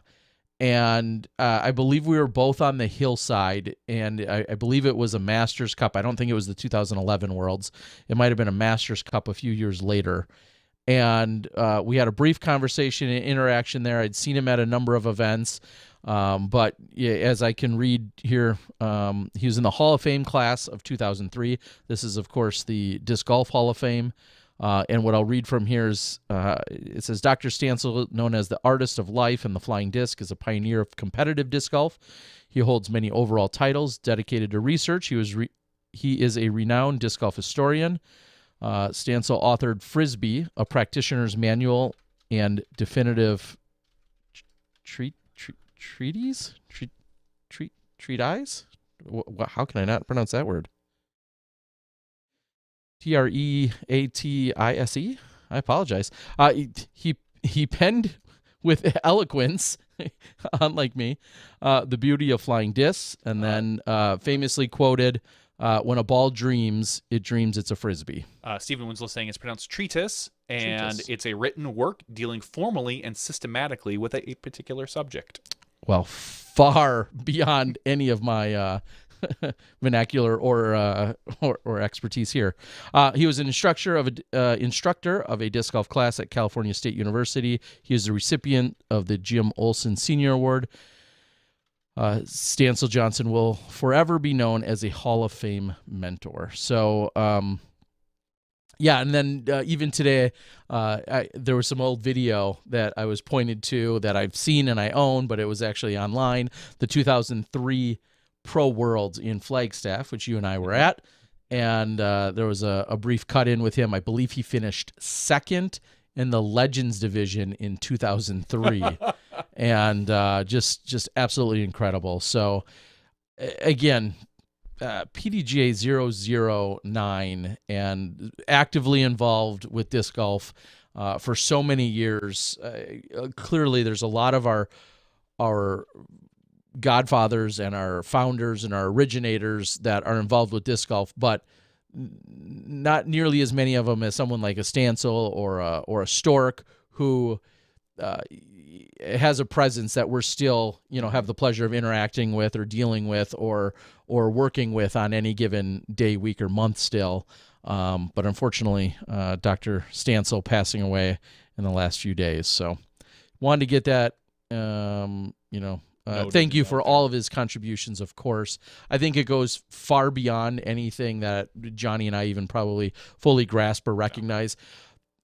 Fair or not, unfortunately, a lot of our disc golf history, especially because we came in before the days of the internet, a lot of our disc golf history, it becomes regional. You knew of someone in your area that is impactful and did a ton and ran tournaments and designed courses, and Stansel not being, someone from the Midwest, or like I said, someone even way pre-internet, didn't get to know him nearly as well as we probably should have. But also big shout out to Speedy Guerrero, who I know has worked with the Disc Golf Hall of Fame, curated that for a couple decades, and also inducted recently as well. So, all right. And Ace Run states something that I think we can certainly all agree on, and that Stork is one of the coolest humans we've ever encountered. I can't echo that enough. That no is one very can true. deny that. Yes. And if they do, they're lying. They're wrong. They're They're stupid and they're wrong. So, rest in peace, Stansel. And yeah. Okay. In terms of other things going on, like you said, you didn't have any other major PDGA news. Other news, Nothing. we saw Simon Lizotte make a post that brightened everybody's day, except for maybe a few of his competitors. Nah, they still want to see him, even if he beats them. He'll be returning to the tour for the OTB Open. That's his return date as of right now. He said that his elbow is feeling better. It's not 100%, but he feels like as long as he doesn't throw 100%, that it should be fine. And he says, he's not throwing 100%, but he can still get it about 450. So yeah, me too. Same here. So ultimately, good. As we've all said, the sport is more fun with Simon Lizotte actively participating. As cool and as fun as it is to have him doing everything from little videos to co-streaming our DGN stuff, put that in the mirror. Get him out on the course. I want to see some Simon highlights, and I think it'll be interesting to see him have to pull back a little bit. How is he going to play when he actually has to think about the repercussions of his shots when he's only playing at 80% and he's not trying to always throw the Simon line? Yeah, where he takes the huge hyzer around all of the trees, or up and over everything, or bypassing maybe many of the obstacles, or finding just as many obstacles in a different route. Yeah, those are all different things that Simon will have come into play. And will he find it enjoyable? That I think is the real question. He loves everyone talking about him after the tournament, saying, "Did you see what he did on hole 7?" And that drives him, and I think that motivates him, and that puts a smile on his face, which then puts a smile on everyone else's face. Will he hopefully find as much enjoyment out of being somewhat restricted or restrained? And will maybe he also have the discipline to continue to do that? I can't imagine thinking, oh, I'm only going to throw 80% regardless of the shot. Let's just say he has a 720-foot wide out open hole, and he's thinking, oh yeah, I'm just throwing this. That's the easy one to decide, because he knows he's not getting it there. So okay, it's 560. It's the 500-foot shot that I think is going to be tough. The 550, where he knows, if I just give it like 90%, I can probably get there accurately. Well, now you have to, and the difference between 80 and 90% might not feel like much, but it just takes that extra little solid pull through and to possibly re-injure yourself. Those are the holes I will be curious to see him play, and I don't know. It's going to be a Simon thing, so we'll definitely keep an eye on it, and maybe we'll catch up with him in the next few weeks. Yeah, well, and I do find it funny, and I'll say there's some parity in the sense that with regard to what we saw from Paige Pierce's rating, as we all knew, was going to take a dip. Oh, it took a dip. It took a dip, and even though she's still the highest rated woman in the world. 11 points. But I think of both her and Simon, I see a lot of similar posts when people have talked about them and their game, and then everybody else chiming in with what they think they should be doing. I have to admit, I chuckle. I've grown. I have matured. I no longer like rage response to those things. Instead I go on a podcast and complain about it. But a different outlet. I'll admit it does amuse me when Joe Schmo or Jane Schmo is like, yeah, but what Paige really should be doing, she'll figure it out. I'm not worried. When she's done polishing off her 5 world titles, I'm sure she'll come to the internet and look for what Jane and Jack and Joe Schmo all think what she really should be doing. She'll figure it out one way or another. I'm not worried, just like I feel like Simon will. They'll figure it out. They'll figure it out just fine. Okay.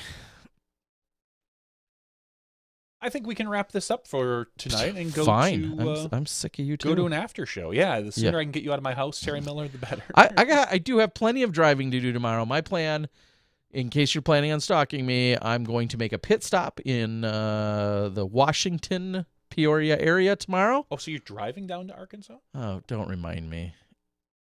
That's a whole other story. But yes, I'm going to make a pit stop there briefly and then get back on the road to continue down to Arkansas. And let me tell you, not as fun or exciting as you would think it could be. Yeah, you're pulling it up. 9 hours and 16 minutes. Sure. We'll call it that.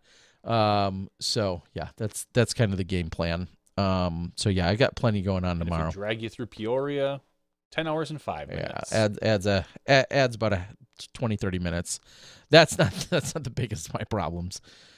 All right, guys, we're going to call it, I guess. Then we'll jump into the after show where we'll interact a little bit more with you with all the clever, insightful, smart things you guys are bringing to us on the boards, along with the super chat. And if you want to tell us what we should be doing, we're here to hear it so that you can should Smashbox do? Enlighten us. For Johnny V and myself, Terry Miller, the Disc Golf Guy, along with our Vintage Open champion, Kelvin Heimburg, also your defending Jonesboro champion. We'll see what he can do this weekend. Thanks for joining us. This has been Podcast 345. Stick around. We got more silliness coming at you when you step inside the Smashbox. Thank you to our $2 and above patrons. Your name is listed below in the credits. If you are interested in being listed as a producer in the Smashbox TV credits and supporting this and other fine podcasts, please visit patreon.com/SmashboxTV.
Hello, everyone, and welcome to the Smashbox TV Podcast 345's After Show. Like perfect harmony. That was pretty good, actually. I mean, 345, I would put that in our top 5. I can't say that we've ever really tried to actually harmonize in any way, shape, or form. I wouldn't know how. I was just going to say, I don't even know if I know what that means. It seems like the right word, though. I mean, we sound kind of the same. Is that what harmonizing is? I don't know. I was in choir for 3 perfect. years in junior high. And all right, well, that's 3 more than me. I still, it was one of my favorite classes. Oh, that's so funny because I can't, as much as I can or will or do talk for hours and hours on end, never, ever would I have any enjoyment whatsoever in any form of vocal performance singing, like ever. It does not appeal to me. I would not be good at. I couldn't read a note for starters, so Sure. So it'd have to be a song I already know, and then after that, it would still be all downhill. They teach you the songs, and yeah, no, I'm just saying I can't think of anything less appealing to me. Well, I can't say I was good by any means. I can't imagine you. I remember we were doing a choir rehearsal, or getting ready for one of our big choir performances, and they were saying, "Hey, who wants to try out for a solo?" I had never done a solo before. It's ding, ding, ding. Ding, ding, ding. But I thought, you know what? I'll give it a shot. Wow. I got up in front of the choir class, most of which were good friends of mine. Uh-huh. The choir students were like one step off of the theater students. Yep. At Roosevelt. Very similar. I don't remember what I sang. I don't remember what I did. I remember it was really bad, and my voice cracked a lot, and I got through about 20 seconds, and I just kind of said, "Yeah, I'm good. Nope, that's clearly not for me." I walked back to my seat, and at the time, my friend Tim Hoppa. Okay, I remember Tim. It's just kind of a short curly hair guy. Yep. Kind of looks like Calvin, but shorter. I would say back in the day. Just kind of put his hand on my shoulder and he said, "No, at least you tried." And at that point I was like, cool, I don't ever need to do a solo ever again. Yeah. And actually he ended up getting the solo.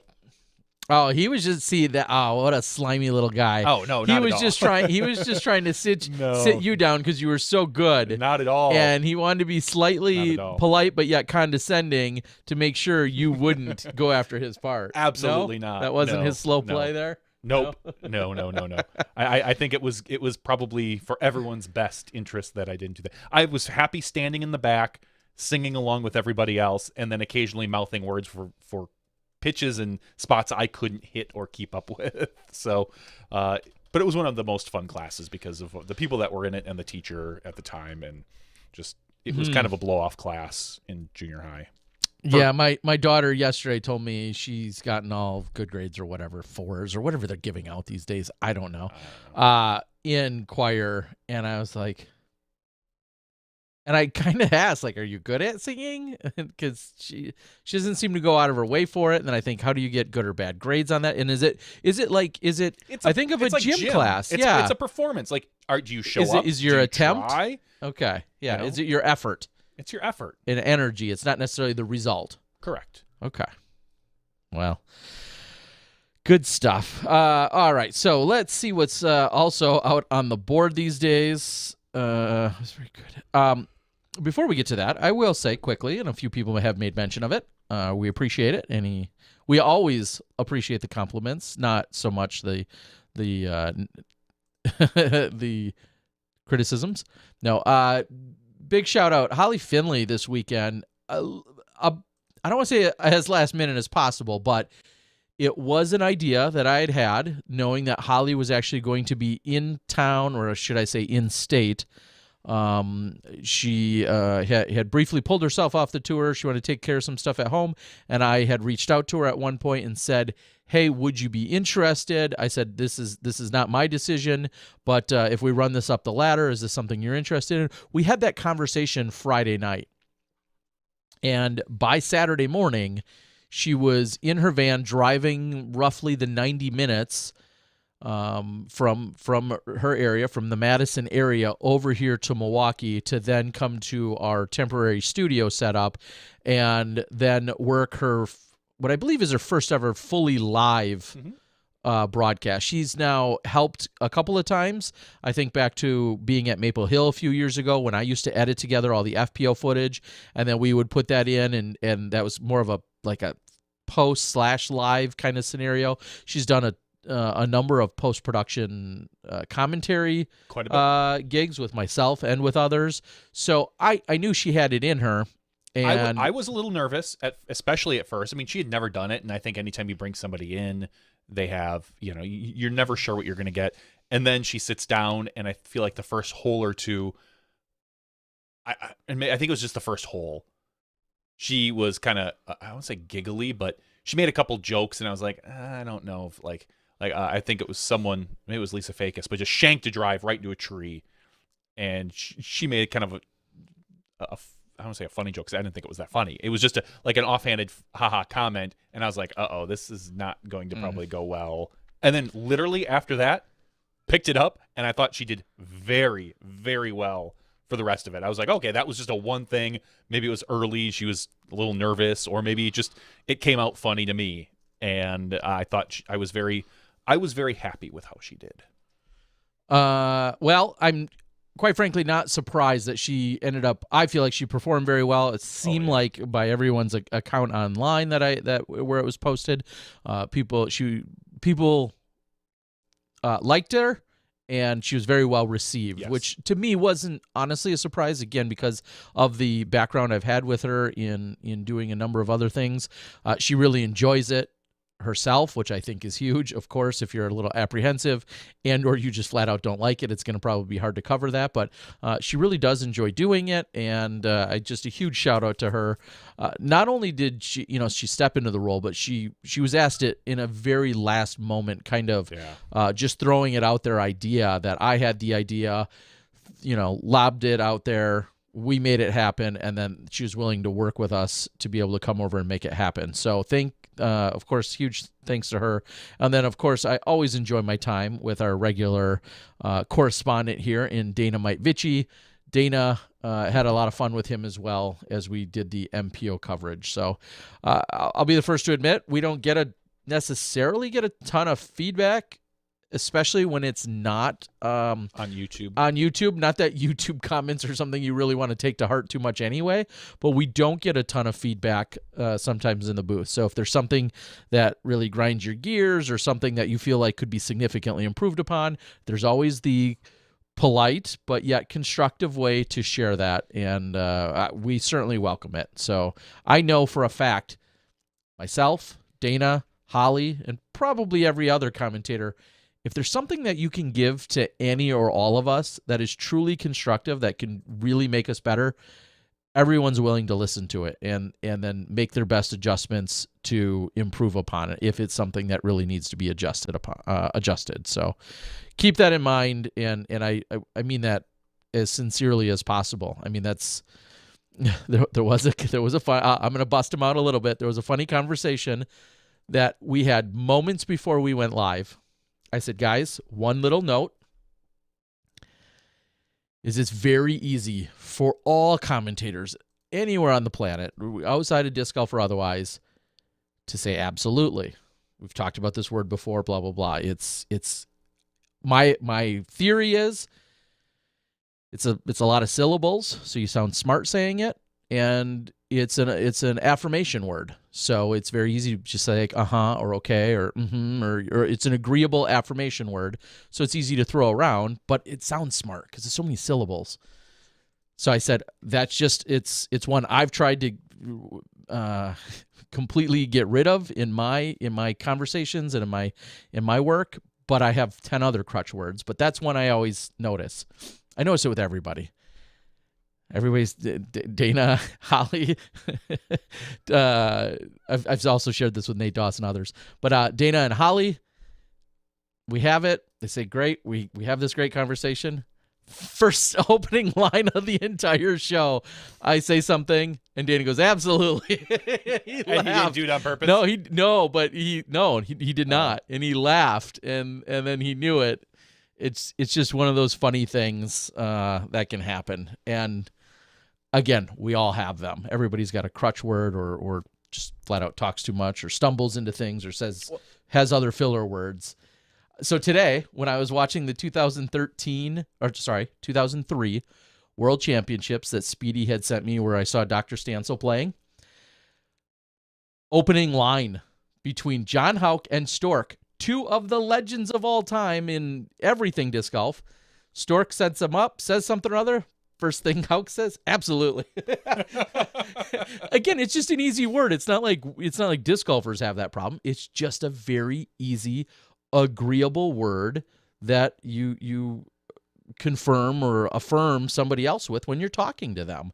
And I sent it to Dana and said, see, Dana, the legends were doing it, and they did this 18 years ago. It's a really funny word in that way. Good time, though. Good. This weekend, I think the question was asked, so I think we can touch on it briefly. One of the things I was going to say about commentating real quick, I tell everybody, and I think I've told you this, I've told Dana this, talk less. Mm-hmm. Always. Whatever you think you're talking less, 15% less of that even. Like, I watched some of the Masters, and I know we don't have to emulate golf, but we are very simple. They rarely talk when someone's hitting a ball. They just sit and watch. You hear the piped in fake bird noises that are there, and then they comment on it and they'll talk about it. So I would love it, and I don't think we're going to get this probably ever, knowing all the commentators we have and the experience that they have. I would love a team to try that. Just if someone's on a tee, if someone's ready to putt, just don't talk. Just let them putt without talking. And then wait until the shot's over and then talk. Even if you're practically in the middle of a thought, slow it down, stop, wait, and then go. So, and that's very difficult. It's very, very difficult to do. Well, because you're always wondering, and I'm in that position, of course. You're always wondering if somebody's expecting you to say something. It could be impossible with Nico. If somebody's expecting you to say something. And that's when that silence, I'll admit, there are a couple of times I'm sitting there literally just watching the golf, and it's so silent for so long, and I'm trying to hold it, just as you're saying, and then it almost becomes awkward for a moment, like, wait, what if somebody's watching, are they expecting anything to be said or not? And I agree with you. I am good with that. I feel like probably every commentator in disc golf could probably do with anywhere from 5 to 50% less talking. I don't know what the number is for every person, but everybody probably could be advantaged by speaking a little less. I'm good with that. I'll just admit there's times where you're sitting there watching, and you're like, okay, well now they're taking extra time. Do we say anything else? I mean, if they're sitting there warming up, taking extra time, I think that someone chiming in with like really thinking about this shot here, and just real quick, simple, snappy. I don't know. And again, we don't have to be golf. You know, if correct. If we completely go the other way and people and all of our guys just decide that they're going to talk and they want to give the in-depth analysis on every shot and I feel like the content is good, then I have no problem with it. But obviously, no matter who we are, our content is not always going to be 100% good. Sometimes it feels a little bit like we're filling the air just to fill the air because there's silence. So that's always my big takeaway is just, and people have asked, like, don't you tell them? I'm like, yeah, it's impossible. Like, not impossible. It's very difficult to sit there in silence when your job is to talk. Yeah. And I would probably do the exact same thing in that position. And I can't, so I will never, ever, ever get down on somebody, a commentator, for talking too much when I think that it's a difficult job to put in there. So anyway. Yeah, a lot of fun. And so speaking of this weekend's action, I know that I am on the ground, hence my talking a few moments ago about driving over to I have it Arkansas. Right now. Yeah, what do you got for us, Johnny, as I was just about to look? Well, what everybody wants to know, our graphics op is going to be Chuck. Yes. So finally. Yep. If we have a replay op, it's going to be Geo. Okay. Depending on what happens. I like it. Social is going to be handled by Hans. Love it. So I keep killing it, Hans. Producer, Mo. Mo will be your more producer. Money, more Mo, more problems. Director is going to be myself. That seems like a fancy title. It is for a guy who pushes buttons and just calls cameras. So I think that's what everybody just wants to know. I don't think anybody cares about who is going to actually talking. But if you do, I don't know why. MPO play-by-play will be Jamie Thomas. MPO color, some guy named Nate Doss. MPO color 2, Sexton. I don't think anyone likes him. It's going to be out of Bend. And then for FPO, they're going to bring in, is that Valerie Jenkins? I've never heard of her. Valerie, which they spelled wrong in the 2003 Worlds video. It doesn't sound jumps right off the page at me. Photographer, probably Brittany Dickerson. Love it. Yep. But really, the stars of the show, the camera ops.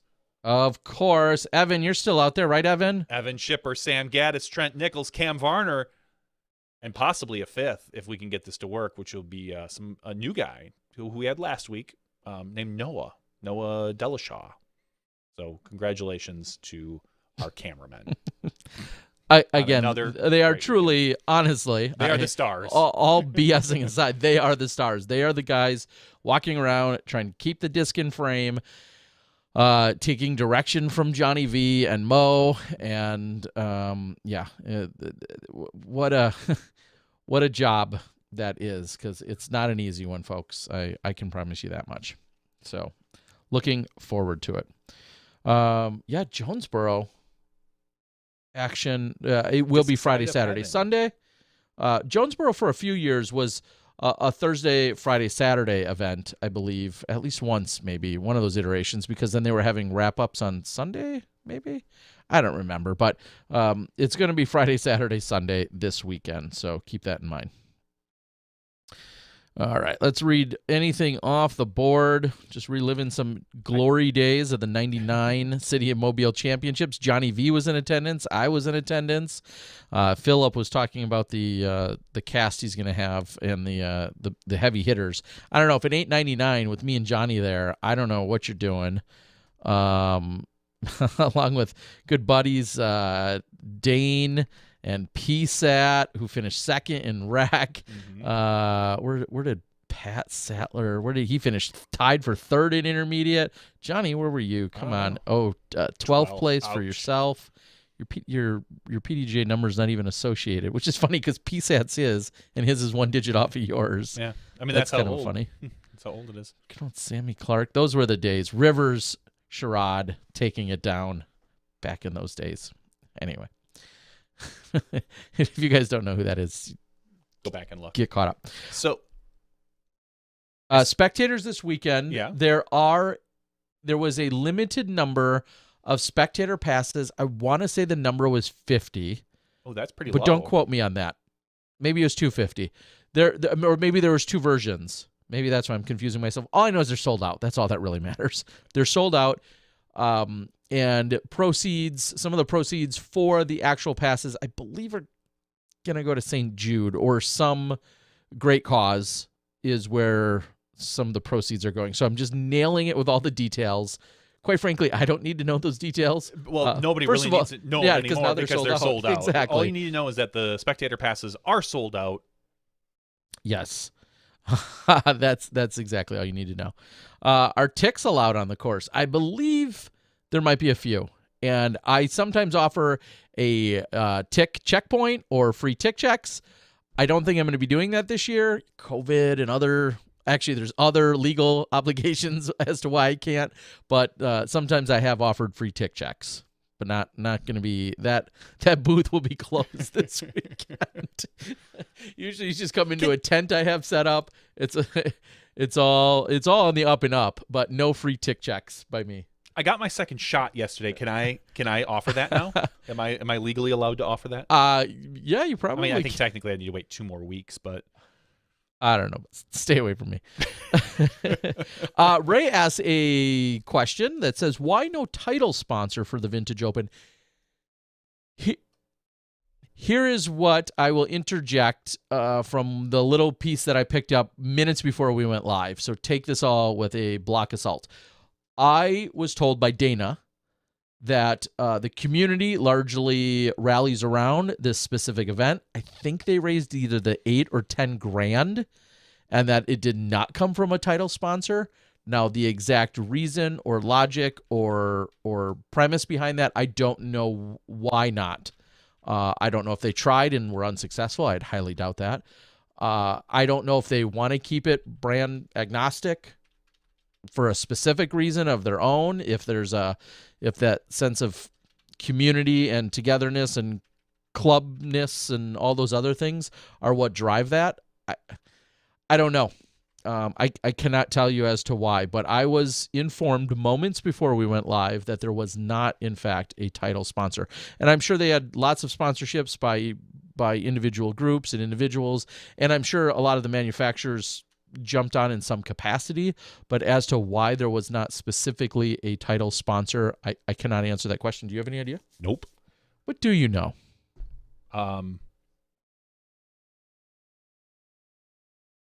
Yeah, exactly.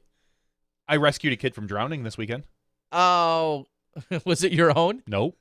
And were you actively holding this person underwater, and then you just simply pulled them up? Nope. Okay, But it wasn't. Then you can tell us the story. But it wasn't even really that. I was going to say, No. Was this live or was this in like video game format? This was live. Okay, Then tell us the story. We went to the water park, and we're in Country Springs, which I think, have you been there? Oh yeah, Yeah. So there's the area. It's no longer Country Springs. But Yeah, that's whatever. besides the point. There's an area with a little. I know where you're talking. With a little basketball set up. Yep. And I'm shooting basketball with my kid, and this maybe 6-year-old boy is kind of walking, and he's on his tiptoes, and he's trying to get one of the balls, and his head is tipped straight up, so it's like basically from his chin up is exposed, and he's trying to reach a ball, and he kind of just bounces into the, and I'll say deep area. It's like my waist. Oh wow. So, yeah, I mean, you're a giant though. At one point, like, I'm kind of watching him, and I don't think too much of it, and I'm playing, and then he kind of looks at me, and he goes, "Can you help? I'm drowning." Super calm. And I look at him like, "Yeah, buddy." I grab him, and I pull him like literally like 3 to 4 feet back. And he's like, "Thanks." I'm like, "You're welcome." And I went back shooting. I grabbed a couple balls, tossed it to him. I'll say, I don't think he was ever going to drown, but he was definitely in a spot that was just barely too deep for him. Yeah, and good on him for recognizing it and maintaining. Super calm about it. Yeah. Just like, "Can you help? I'm drowning." And I'm like, "No, you're not drowning yet, but I'm sure if you went out let there me push you and you will be. a couple more feet, you might be, huh?" And then I see him like 10 minutes later, he's got a little life preserver on, a little life vest on. Yeah. And he's like, hey, look, I can go out there now. I'm like, good for you, buddy. Way to go. Way to go. Don't die on my watch. Yeah. Let me get out of the pool before I get somehow associated or blamed. Right. I got a kick out of it just because how calm the kid was. Like, can you help me? I'm drowning. I'm like, okay, I can help you. Yeah. And I had literally a ball in one hand. I grabbed his arm with another and just drug him. And I was like, oh, you're cool now? All right, whatever. Thank you, Mister. Thank you. Thank you, giant man. Ray talks about, I apologize. I don't know how to pronounce Bryson DeChambeau. Yeah. Is it DeChambeau? Yeah, that was certainly big news in the mid to late last week. I don't know if it was Wednesday or Thursday. It was after our podcast had taken place, so all those days don't matter. But yeah, it was pretty cool. Apparently, he's a big deal in the golf world, and then obviously went out and played golf. I was, as I tweeted, I was that guy. There were so many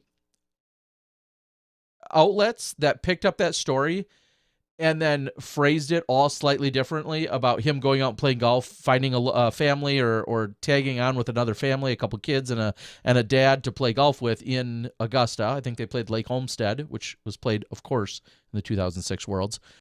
And there was all these different ways, and the way that it was, the very first one I saw, I don't remember if it was a Yahoo or someone. They said how he went out and played disc golf instead of playing real golf. I'll admit, not just because of what I've been doing, but I hate that phrase of real golf because I always joke like, this isn't imaginary. We're not drinking fairy dust. We're not riding around on unicorns, jumping over, I don't know if I said rainbows. I guess rainbows are real. But I hate the term real golf. And I know most people aren't saying it to like denigrate. To mean it in the terms of, well, they're not saying it like it's fictitious. They're just saying like, well, it's not like the real thing. And it's like, I get it. We are a very much a very distant second grandmother removed from golf, and that has a 400-year golf, which has a 400-year head start on us. I get all of those things, and I understand if you're a purist, just how much it means to you, and I understand I'm on the extreme opposite end of being the most purist of disc golfers. One thing, you're not pure. But yeah, I did tweet back a little bit saying how, I hate to be that guy. However, you were that guy. I'm going to be that guy because I hate that phrasing. So, but yeah, the story, the real important part of that, though, is the story went everywhere. I mean, that was in a lot of different places and got picked up quite a bit. So it was really cool to see. And when I tweeted back, I mean, Aaron Rodgers plays and Casey DeSmith, who I don't know, but plays for the Penguins, plays, and all these, as we get more and more of these athletes and or celebrities that play, it's drawing more and more attention to us. So good for us. Go disc golf. That's what I'll say. Disc golf. Literally, go out and disc golf. Let's give something away, Terry Miller. Yes, we've got even more goodies. And if you've been watching my Instagram lately, you've been seeing that I'm finally starting to stock up on more and more goodies. I've had some custom stuff just finally come in from Legacy, who's been on a little bit of a backlog. Excuse me. Did Legacy get us the extra stuff we needed? I believe they did. Okay. Yes. So Legacy, also, we've now got some Smashbox TV socks that are part of the Smash Socks. I think that's a thing, Smash Socks. We've got some good stuff for you guys, so we appreciate all of the support. I know when we gave away the disc member box, was that last week or the week before? Mm-hmm. That very night I reached out to whoever our winner was. I've got it in my email. I reached out and said, hey, we don't have your address. Please send us your address. Send me your address, and I have yet to receive a response. And I think there's a few of those in the works. But let's, if you win, we need to verify your address so we can send you some free stuff. That's right, or we're going to keep it. Yes, because I need more stuff. I need more disc golf discs and stuff. I wonder if we held on to some of those boxes and just didn't open them. Yeah.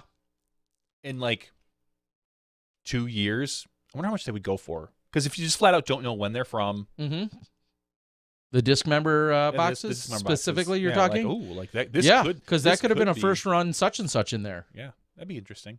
I mean, we don't do that. We give it to you guys. So there's an idea for you if you have it. So anyway, Terry, 204 people are eligible for our giveaway this week. If you want to be eligible, you can sign up at patreon.com/smashboxtv for as little as $1 a month. You know, that's like pennies a day. Yes, you could feed or shelter an animal and feed and shelter us for like $2 a month. You could Total. do that, and we would appreciate you. We would be our best friends. Sarah McLaughlin will sing to you. I can give you hugs now without worrying about COVID. Mm-hmm. Mm-hmm. Just saying, all these things are possible. Anyway, Hug life. Hug life. 204 people are eligible. Patreon.com/SmashboxTV. Get in on that. It's because of you that we can do fun stuff like this. All right. Well, this is episode 345.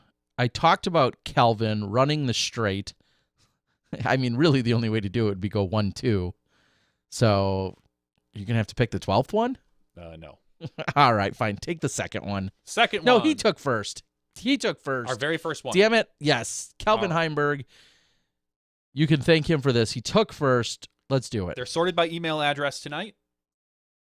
First number is 178. I just need to scroll up just a little bit. 178 is Sam Martinson. So congratulations, Love it. Sam Martinson. Nice work, Sam. Way to be a Patreon supporter. You've been a Patreon supporter for a very, very, very long time. Sam. We appreciate the heck out of you. March of 2017. Sam Martinson. I think even David Heasley said he recently got in on it. Another Wisconsin local said he is getting on the Patreon support. So thank you so much. Thanks, Hees. MV Heasley. All right. Let me scroll over to. Here's one thing. This isn't meant to backtrack, and it's not meant to tie it into ratings entirely. I just will say, yesterday I was able to submit the PDGA report from my tournament this weekend. There was technically a tournament on Saturday and a tournament on Sunday. I submitted Saturdays on Monday, and I submitted Sundays on Monday. Both of them were included in the ratings update this morning. Wow. And that, I'm just going to say, is borderline insane. There used to be at least a 2-week cutoff. Well, maybe I did the report very correctly too, but there used to be a 2-week cutoff that if it was 2 or 3 weeks, it had to be in by then. I don't know how in the world they're at that point where the efficiency, just knowing where it's come from, that's absolutely incredible that something that was submitted yesterday afternoon or evening still made it into today's ratings updates. So huge shout out to the PDGA. Pete and Steve and everybody else I know on the technology team, past or present, future, whatever. Huge shout out. That was pretty incredible to see. Also, last week we had Elaine King, obviously, talking about the Women's Global event. If it hasn't already, I guess I could just click on it. If it hasn't already, I know they were getting very close to the 3,000 mark that she was talking about. It was like 29 something. And I want to, darn it, I just need an easy thing to click on. You're not seeing it either, are you? No. I just needed to click somewhere so it can tell me. Here's registered players. Hey-oh. 3,057. Wow. Holy cow, that's like a huge jump in the last day or two. 109 events with 3,057 women registered. Not going to call that the Smashbox bump. But last week she was at 2,800. So I call that, and I believe she won this weekend. Of course. So there's that. I mean, that's the Smashbox bump. I think our other favorite winner in Smashy Brian Schweberger celebrated a birthday in the last couple days as well. And a win. And a win, yeah. His 299th millionth or 294th? 294, because she still got him by just a few. She's gonna get to that 300 before him. And the race to 300. The battle we never knew we needed. That's true. Or could have anticipated, right? So, congratulations, of course, to both of them. It'd be awesome if they both got to 299 and then just waited to play the same event. Ooh, but then what happens when one doesn't win? I know that would be the awkward part, but yeah. Anyway, that'd be a lot of fun. Yeah, it would be. Someone asked on the board, if a tournament that played this past weekend hasn't yet submitted the report, are they waiting for something, or is it just that they haven't gotten to it yet? It's probably just that they haven't gotten to it yet. Well, it could be a little bit of both. It could be one or the other or both. And here's how I can clarify that. Well, Saturday, for instance, for me, I hadn't gotten to it, which is everything else going on. I just simply didn't go through all the fine details to make sure that it was good to go. Thoroughly exhausted with everything that was happening. When I got to Sundays, there was a kind of a goofy scoring situation that took place with the live scoring where somebody had not finalized their live scoring. So all the scores were there, but it wasn't showing up. And you have to go in and you have to click a couple extra buttons. And if you're not familiar or you haven't done it before, there is some maneuvering to make that happen. And so it would not allow me, understandably, it wouldn't allow me finalize the event and submit the final report until all the other buttons had been correctly pressed and addressed or looked at. And so it was noticing a slight discrepancy, and it was giving you a warning, and then you had to go address the warning.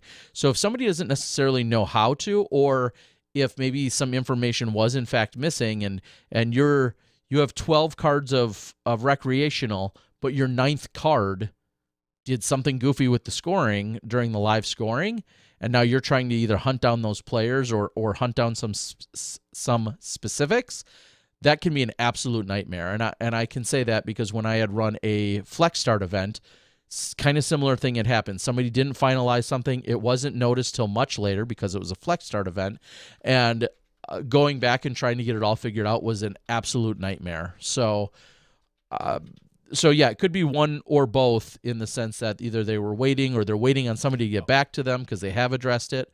It could be any one of those things. I'm going to go back and say I am sorry Elaine did not win this weekend. I had read it wrong when Cody had posted it earlier because he had said they went into a playoff, but Elaine lost in the playoff to Emily. Emily Gardner. So congratulations to Emily. Sorry about that. I had read it. I saw you. That's what made me say it earlier, is I saw your post earlier, and I thought that Elaine had beat Emily, but congratulations to Emily. Smacking down Elaine. Figures. Yeah. I would have called that. Elaine's washed up now anyway. As of last week, she's washed up. Also, backtracking for a moment, Lee Adams, thank you so much for the super chat. We appreciate it. I want to tag on to something else that I think I glossed over earlier with Holly, with Dana, with this weekend. Big shout out and Smashy and supporter in Dan Harbeck. Dan, thank you for the additional support this weekend. We all benefited and very much appreciate it. So thank you so much, my friend. All right. Conversations going on. Ray's asking where Sam. There's a Sam Martin and a Sam Martinson. Yes, two different people, or they're both trying to. I mean, if you want to create an alias so that you have another entry into the drawing on the weekly basis here at Smashbox, we're good with that. If you want to keep doing that, please do. Bitcoin to 225K by the end of the year. Is that going to happen, Johnny? No. What's it at, 60? 63 right now.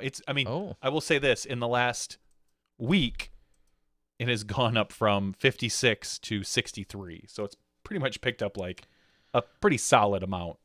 Like so 12% or something. And Dogecoin, which I keep calling a joke, but it seems to be more and more relevant, so to speak, it made like a 60% jump today as well. And I know squat about Dogecoin. I mean, I understand it's like a Bitcoin, I would say, ripoff, but yeah, I mean, it was like started as a joke. Started as a joke, and now a lot of people are in on that joke, and that joke is being pushed to a it's real like when thing. does the joke become reality? And good question. Sam is right. He says we need Emily on the show now. Yeah, we do, and we should get the Garner's on the show here. I mean, we get a 2-for-1. Well, I don't know if you can talk, Cody. I mean, you're not winning. It's Emily who keeps winning and performing well. But we do appreciate you both joining us week in and week out. He says they had 2 22-hole rounds after 3 playoff holes is when Emily took it down. So absolutely awesome. Great to see. Matt says that joke was only worth $10 of my investment. Just tweeted about it. Yeah. I don't know if he did recently. I know he did a while ago. Elon Musk had talked about it, and then obviously it shoots up. Apparently that's what he does. All right, Johnny. What else is coming in from the disc golf or non-disc golf world? Anything new or exciting? I don't think so. Just busy building out kind of the studio. I got a good that's the cutest picture I've ever seen. Brittany Dickerson posting a picture of her and with Chris. As they celebrate their 4-year anniversary and went and had a full-blown photo shoot at this incredible chapel-type area. It was a chapel and surrounding area. And, of course, I couldn't help myself but to make a comment on one of them where she was, wow, these pictures I'm going through them for the first time are truly incredible, actually. Yeah. So if you're friends with her or probably him, you could probably see him. But there was one picture in particular where the way she was looking at him, I just had to chime in with my own caption where she was kind of giving him this disappointed, like, I'm sorry, but I have to leave you kind of face. And I had captioned it myself about how she warned him that if you bogey at all, I'm going to have to go back to the camper. And now it's not, I can't find it. But anyway, good stuff by Brittany and Chris Dickerson. Yeah, so I got a good tour of the Future Studio, and we have a temp studio set up. The Future Studio, when I went down there, I was working with the developers down there to kind of get a general idea of the electricity placement, how many, what type of circuit breakers we're going to need, what kind of amps we're pulling with all of our servers and stuff, what they're going to be looking checking at. the ohms and the amperage and the ohms law. Lick my finger, stick it in an outlet, yep. Tell you how much it's there. And then it went upstairs to where our temp studio is currently, got that kind of started to get set up, and the temp control room. So I took some pictures, and actually I took some pictures and put them out on our Patreon Lens this weekend. So if you are a Patreon supporter, you probably saw those pictures of the temporary studio. I did not put the permanent studio because really there was nothing other than a giant warehouse basement floor with some railings on the ground. I'm guessing by now they already have the walls up or should be close to it. Wow, really? Yeah, they were putting up not 2x4s because no one is obviously using wood down there, but they're like it looks like a metal 2x4. It's like a metal stud. So they had 1 or 2 of those walls up when we were down there, and they were moving along pretty well. So I guess I don't think the drywall's up by any means, but I think that those studs are probably framing out the actual studio now. Well, speaking of the studio, Sam Martin asks, what the DGPT food spread like in the booth? Are they treating you guys to catering yet? No. No catering. No refrigerator, no sink, no nothing. We are roughing it big time. No, we are excited that the studio, as Johnny was just talking about, the studio control space, the new one, will have a little bit of a kitchenette dining type area because some of us, like Johnny and everybody in the control room, and then most of our hosts or commentators are in there for anywhere from a 6 to 8 to 10-hour day, multiple days. And so having even just having a refrigerator to keep a few basic things along with a few basic appliances will probably go a long way in making things happen. So working on that. Lots of people talking about Aaron Rodgers. Hosting Jeopardy. Yeah, very successfully winning over more hearts in the Jeopardy world. Apparently doing a really good job. I've seen that. And by everything I saw in an interview, he had talked about just how serious he is taking this, which he's got a few, I can't expect. It's not surprising, right? No, not surprising. He's a huge trivia person in general. There's an article out there somewhere that talks about how when I forget who the new quarterback was that came in, like Rodgers would like force him to like come up with trivia about whatever city they're going to. Oh, okay. So and there's a whole long thing, and that's just kind of he's a weird guy. Aaron Rodgers is a very weird person, but he's a phenomenal, dedicated and motivated as well. As 100%. You know, he's just very quirky, and so he loves Jeopardy. He says it's his favorite thing. I know. Yeah, I think in one of the quotes he said like he would love to do that. He would love to be the permanent host. And if this football thing doesn't work out, this MVP career of his. Yeah. If it were like 3 more years from now, when he's clearly a lot closer to the end of his career, probably. Yeah, you'd be more excited about that? I would be like, that's awesome. And right now I'm like, shut your mouth. I need you for like 3 more years at my team. Us cheeseheads need you. Yeah. Yeah. It's awesome to see him and anyone just obviously take something else so serious, and that just proves his work ethic and everything else. I haven't seen any of it, but again, I can't say I'm too surprised by any of it. Has he had like, I don't want to say softball guests, but is he doing like regular guests, or was the first week maybe celebrities, or no? Or am I just regular guest? Okay. Regular. Okay. I'll have to go check. I think the second week, was there I don't know if celebrity is this week. I don't think so. I think it's just... Okay, I thought I saw something. There might have been something celebrity. But Scout Recycler says no Bevel beer. No, there's none in the Milwaukee studios. As of right now, Bevel beer does not really have a legal or easy or legal way to get from... They can't at least sell it, I believe, to get it from Oregon over to Wisconsin, and there's some distance between those two.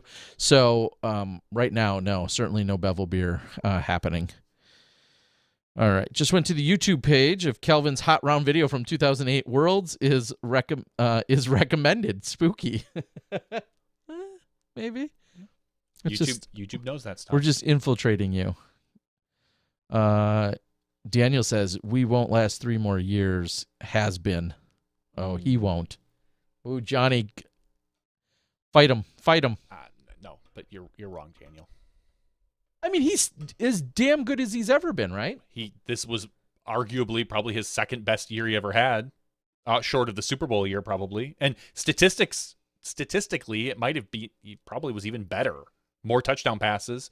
I mean, the team necessarily wasn't better, but no, that's just silly. As long as they can keep an offensive line from crushing him, the dude is crazy good.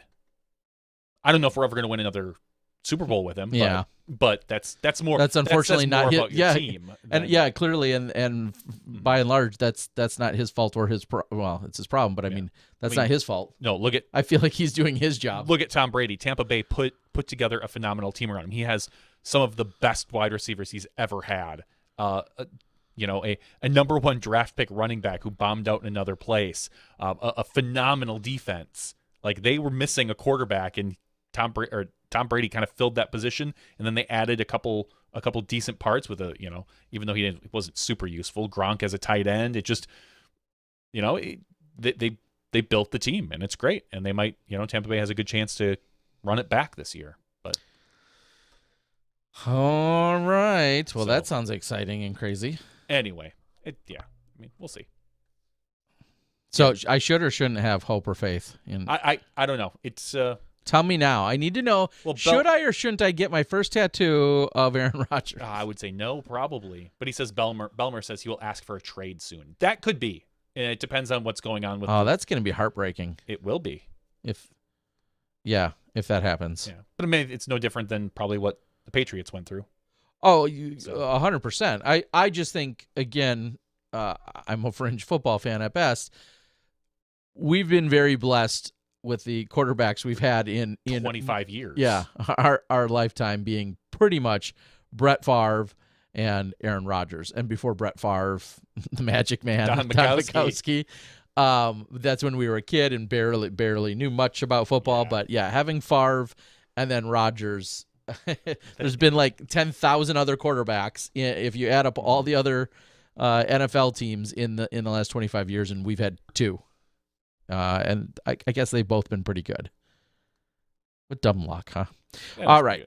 Reading a few more things off the board quickly. Cody asks, will the Music City Open be aired on Disc Golf Network? It is not currently on the schedule. I don't think it's listed as an NT or... Is it not a national tour? And I apologize if it's... I don't believe that it is. I think is I it? closed that. If it... I've got it right here. Sorry.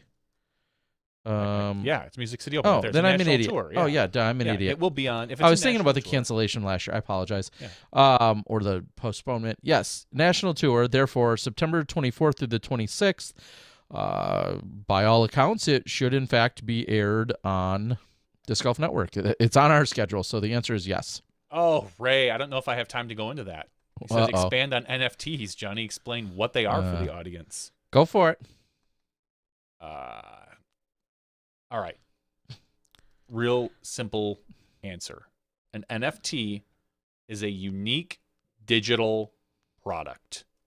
And it's unique because it is specifically tied to the blockchain, your Bitcoin, your Ethereum, your whatever you want to make it. So that's how you can authenticate it. That's it. It's like a certificate of authentication. Congratulations. You have the Mona Lisa.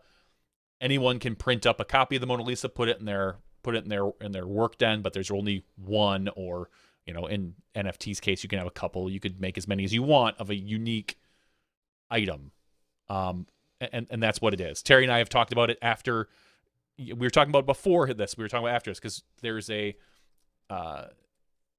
Disc Golf U DGU has a replica, I'm going to call it, but a 3D. Probably, what is it? The first rock that's out there. Yeah, the original rock. It's just a 3D rendering. A 3D rendering of the original rock. Champion rock For the USDGC Champion rock, and it's out there. You can buy a 3D rendering of a champion rock right now. And again, Terry and I had this discussion about how I personally, that particular NFT, I don't find a lot of value in. I think, to me, that type of product, it feels like a copy. Like, guess what? You'll never have this, but you could have this fake one. I think, and again, it's art, so it's whatever you want. It's subjective. If I'm looking for an NFT, which I am not and haven't, I would want something to be unique. I would want something to be specific. And the other thing we talked about with the NFT of DGU is, me personally, I think it would look better coming directly from or branded directly as an Innova product as opposed to DGU. And I know DGU is just a subsidiary of Innova. I don't know. I think that would look better if it was coming from Innova. I think it would have a little bit more cachet, so to speak, for that. And I think we're going to start seeing more disc golf NFTs at some point. Yeah, and like all other NFTs that are either out there or about to come out, the question is, what's their initial value, and will they hold or maintain or increase in value? And obviously, just like any other collectible type thing or anything that we'll say carries any form of certificate of authenticity, which is great, there still has to be some perceived value around that by somebody or by multiple people in order for it to be overall worth anything. Which is why, for me, looking at the rock, the rendering of the rock, I feel that would, again, hold so much more cachet if it's coming from, like, the brand Innova. Sure. Like, that's because you don't think of, oh, yeah, I'm going to get myself a DGU USDGC rock. No, you're going to get an Innova USDGC rock.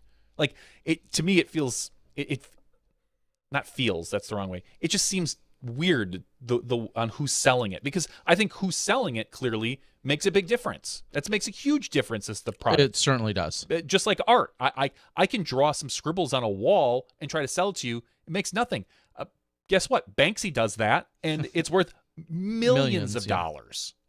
And it's all about the building of an audience and the building of a product. And I don't think DGU has, and maybe I'm wrong because I'm not in the collector market. I'm not I'm not buying a lot of discs. I don't think DGU holds that same weight as the brand Innova. And I hope they, I hope the best for them. That's all I can say.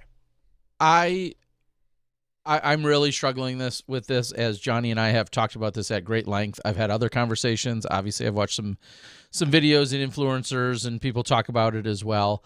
I feel as if I understand them, but I don't understand the long-term, necessarily the value long-term. And that's where it's always kind of funny, because you could say that obviously about anything collectible or unique. I mean, nobody who thought 40 years ago, hey, I've got this absolute mint condition shell sign that never got put up on a gas station, and it's a shell or a chevron sign, and now it's at an antique market, and it's worth $500 or $5,000, whatever the number is.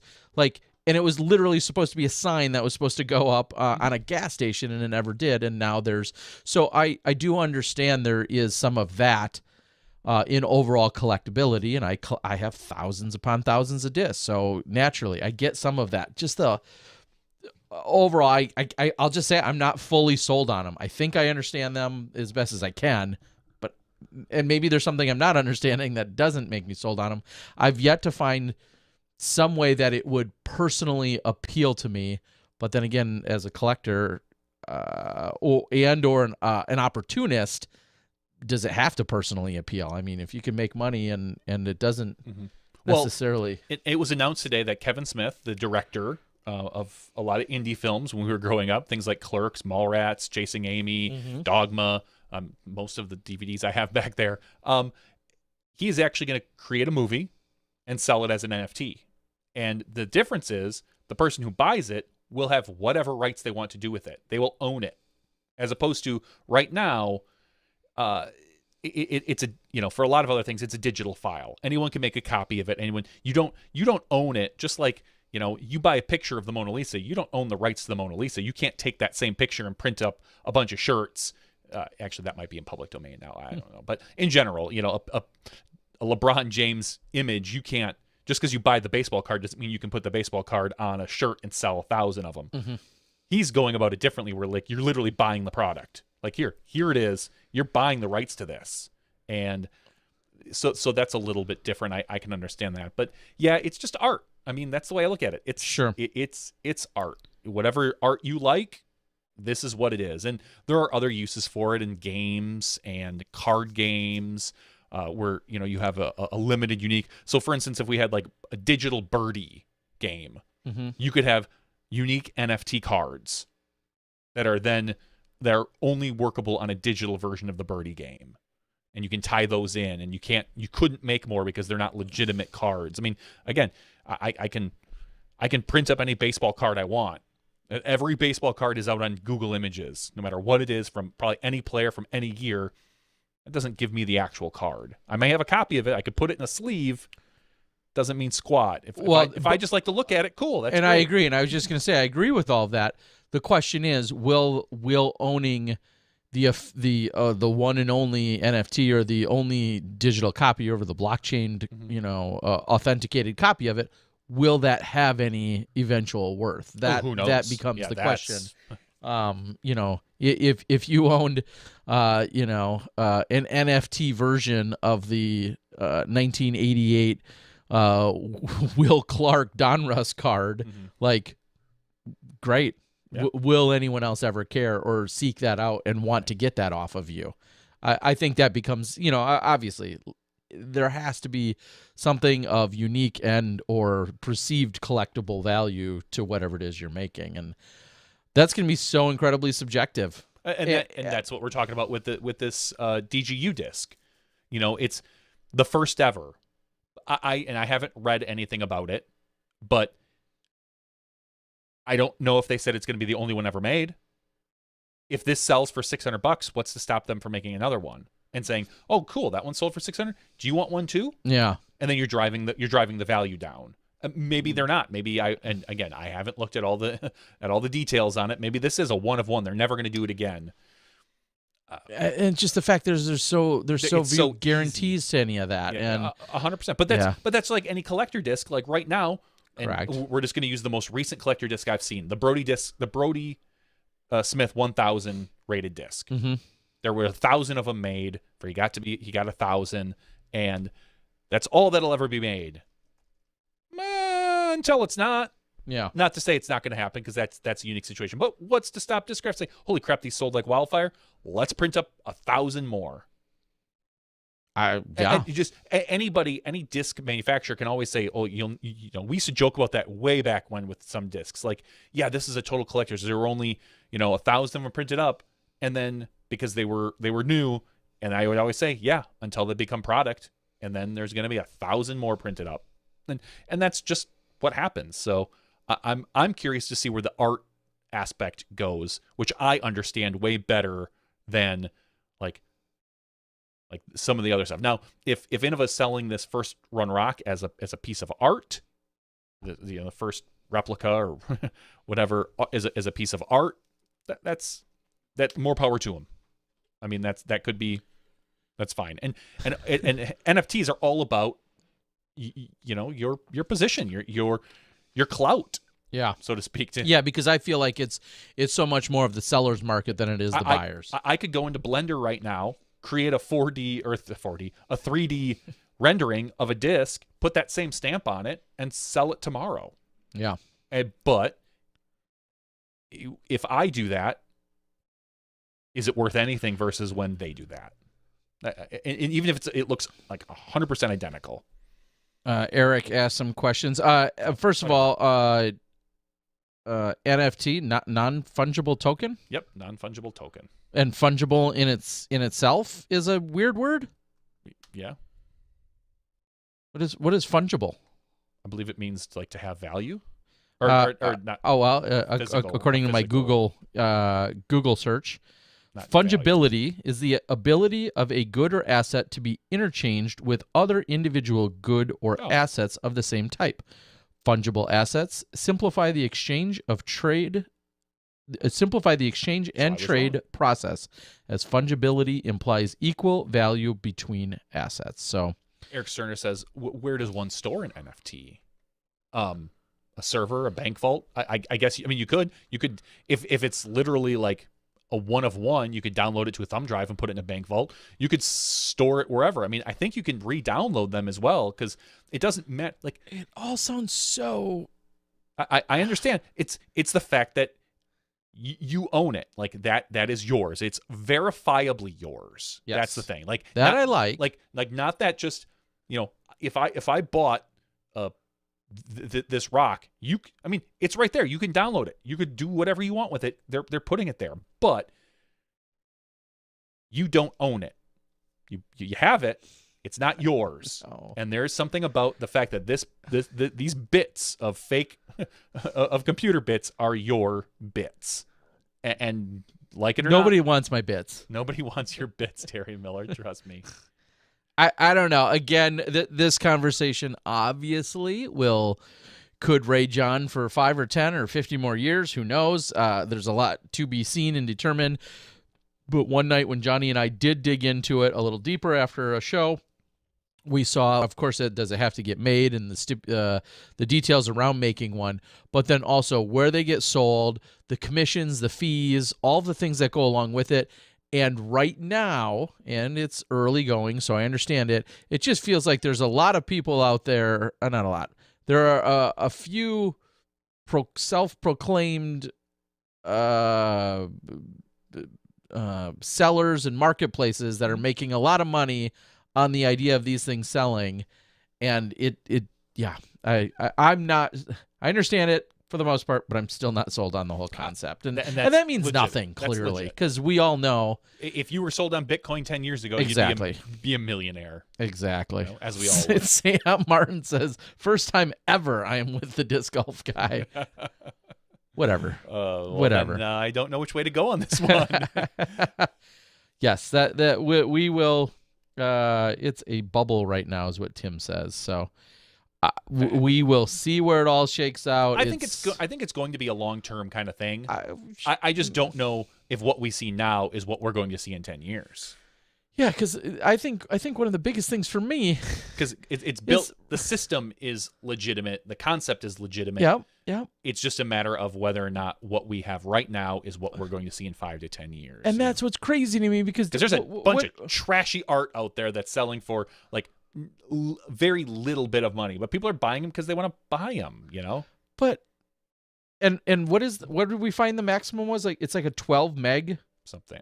I'm sure that's changed. I just think that's so funny too. That's like I think of like what are these going to look like and feel like in 20 or 30 years when 12 megs are the equivalent of a penny. I feel like they're already something of 12 meg size with the data and resolution that's available to the world right now. Something that's limited to 12 megs in size it feels like a penny right now. It's going to look like 1/100th of a penny in 10 years from now. It doesn't.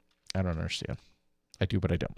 All right, let's move on from there. So are these the Laserdisc preceding DVDs? Probably.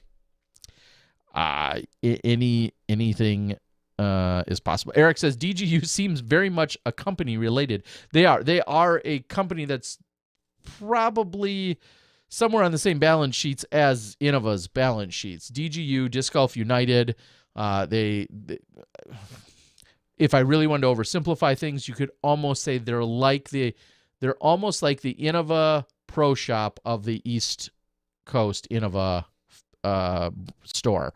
And fun fact for some that may not know, Innova West, as it's referred to, is technically a separate Innova entity and company than the Innova East. Innova East Carolina Flying Discs, or whatever their official title is, they're both Innova. I'd go as far as saying they file their taxes differently. Separately is a better word, not differently, and differently because of the states. But they are two separate companies. I don't know if I'm blown any minds or if that means anything to you guys, but my understanding is that they are technically two separate companies. All of the backstory, I can't get into that, nor do I know it all, but they are in fact, I mean, it's all referred to as Innova, but they're similar but different. Eric says, Terry, just think, no storage unit, just a server near cheap power. Yeah, I'll just turn all my discs to digital. All right, guys, we are going to close things out, it looks like. I think you guys have given us all the information and feedback we needed. Looking forward to a big, successful weekend in Jonesboro. And then the tour keeps rolling, too. Mid-America the weekend after that. Dynamic Disc Open, coming up right after that. Challenge at Goat Hill. OTB, U.S. Women's. So many. Things keep on rolling. So I don't know what you're doing if you're not subscribed to Disc Golf Network. But we, of course, invite you guys to go out there and make sure you're consuming all of it so that you can get things going. I think there's even a new podcast or two starting over there. I knew they're doing some big work. Matt and Josh doing some stuff there too. We're going to call it. We are. Smashbox TV number 345. We appreciate and love all of you. We love our Patreon subscribers even more. You know why. Because you pay us to love you more, and we're easy like that. We're for sale. For Johnny V and Terry Miller, the Disc Golf Guy, we'll see you next week when you step inside the Smashbox.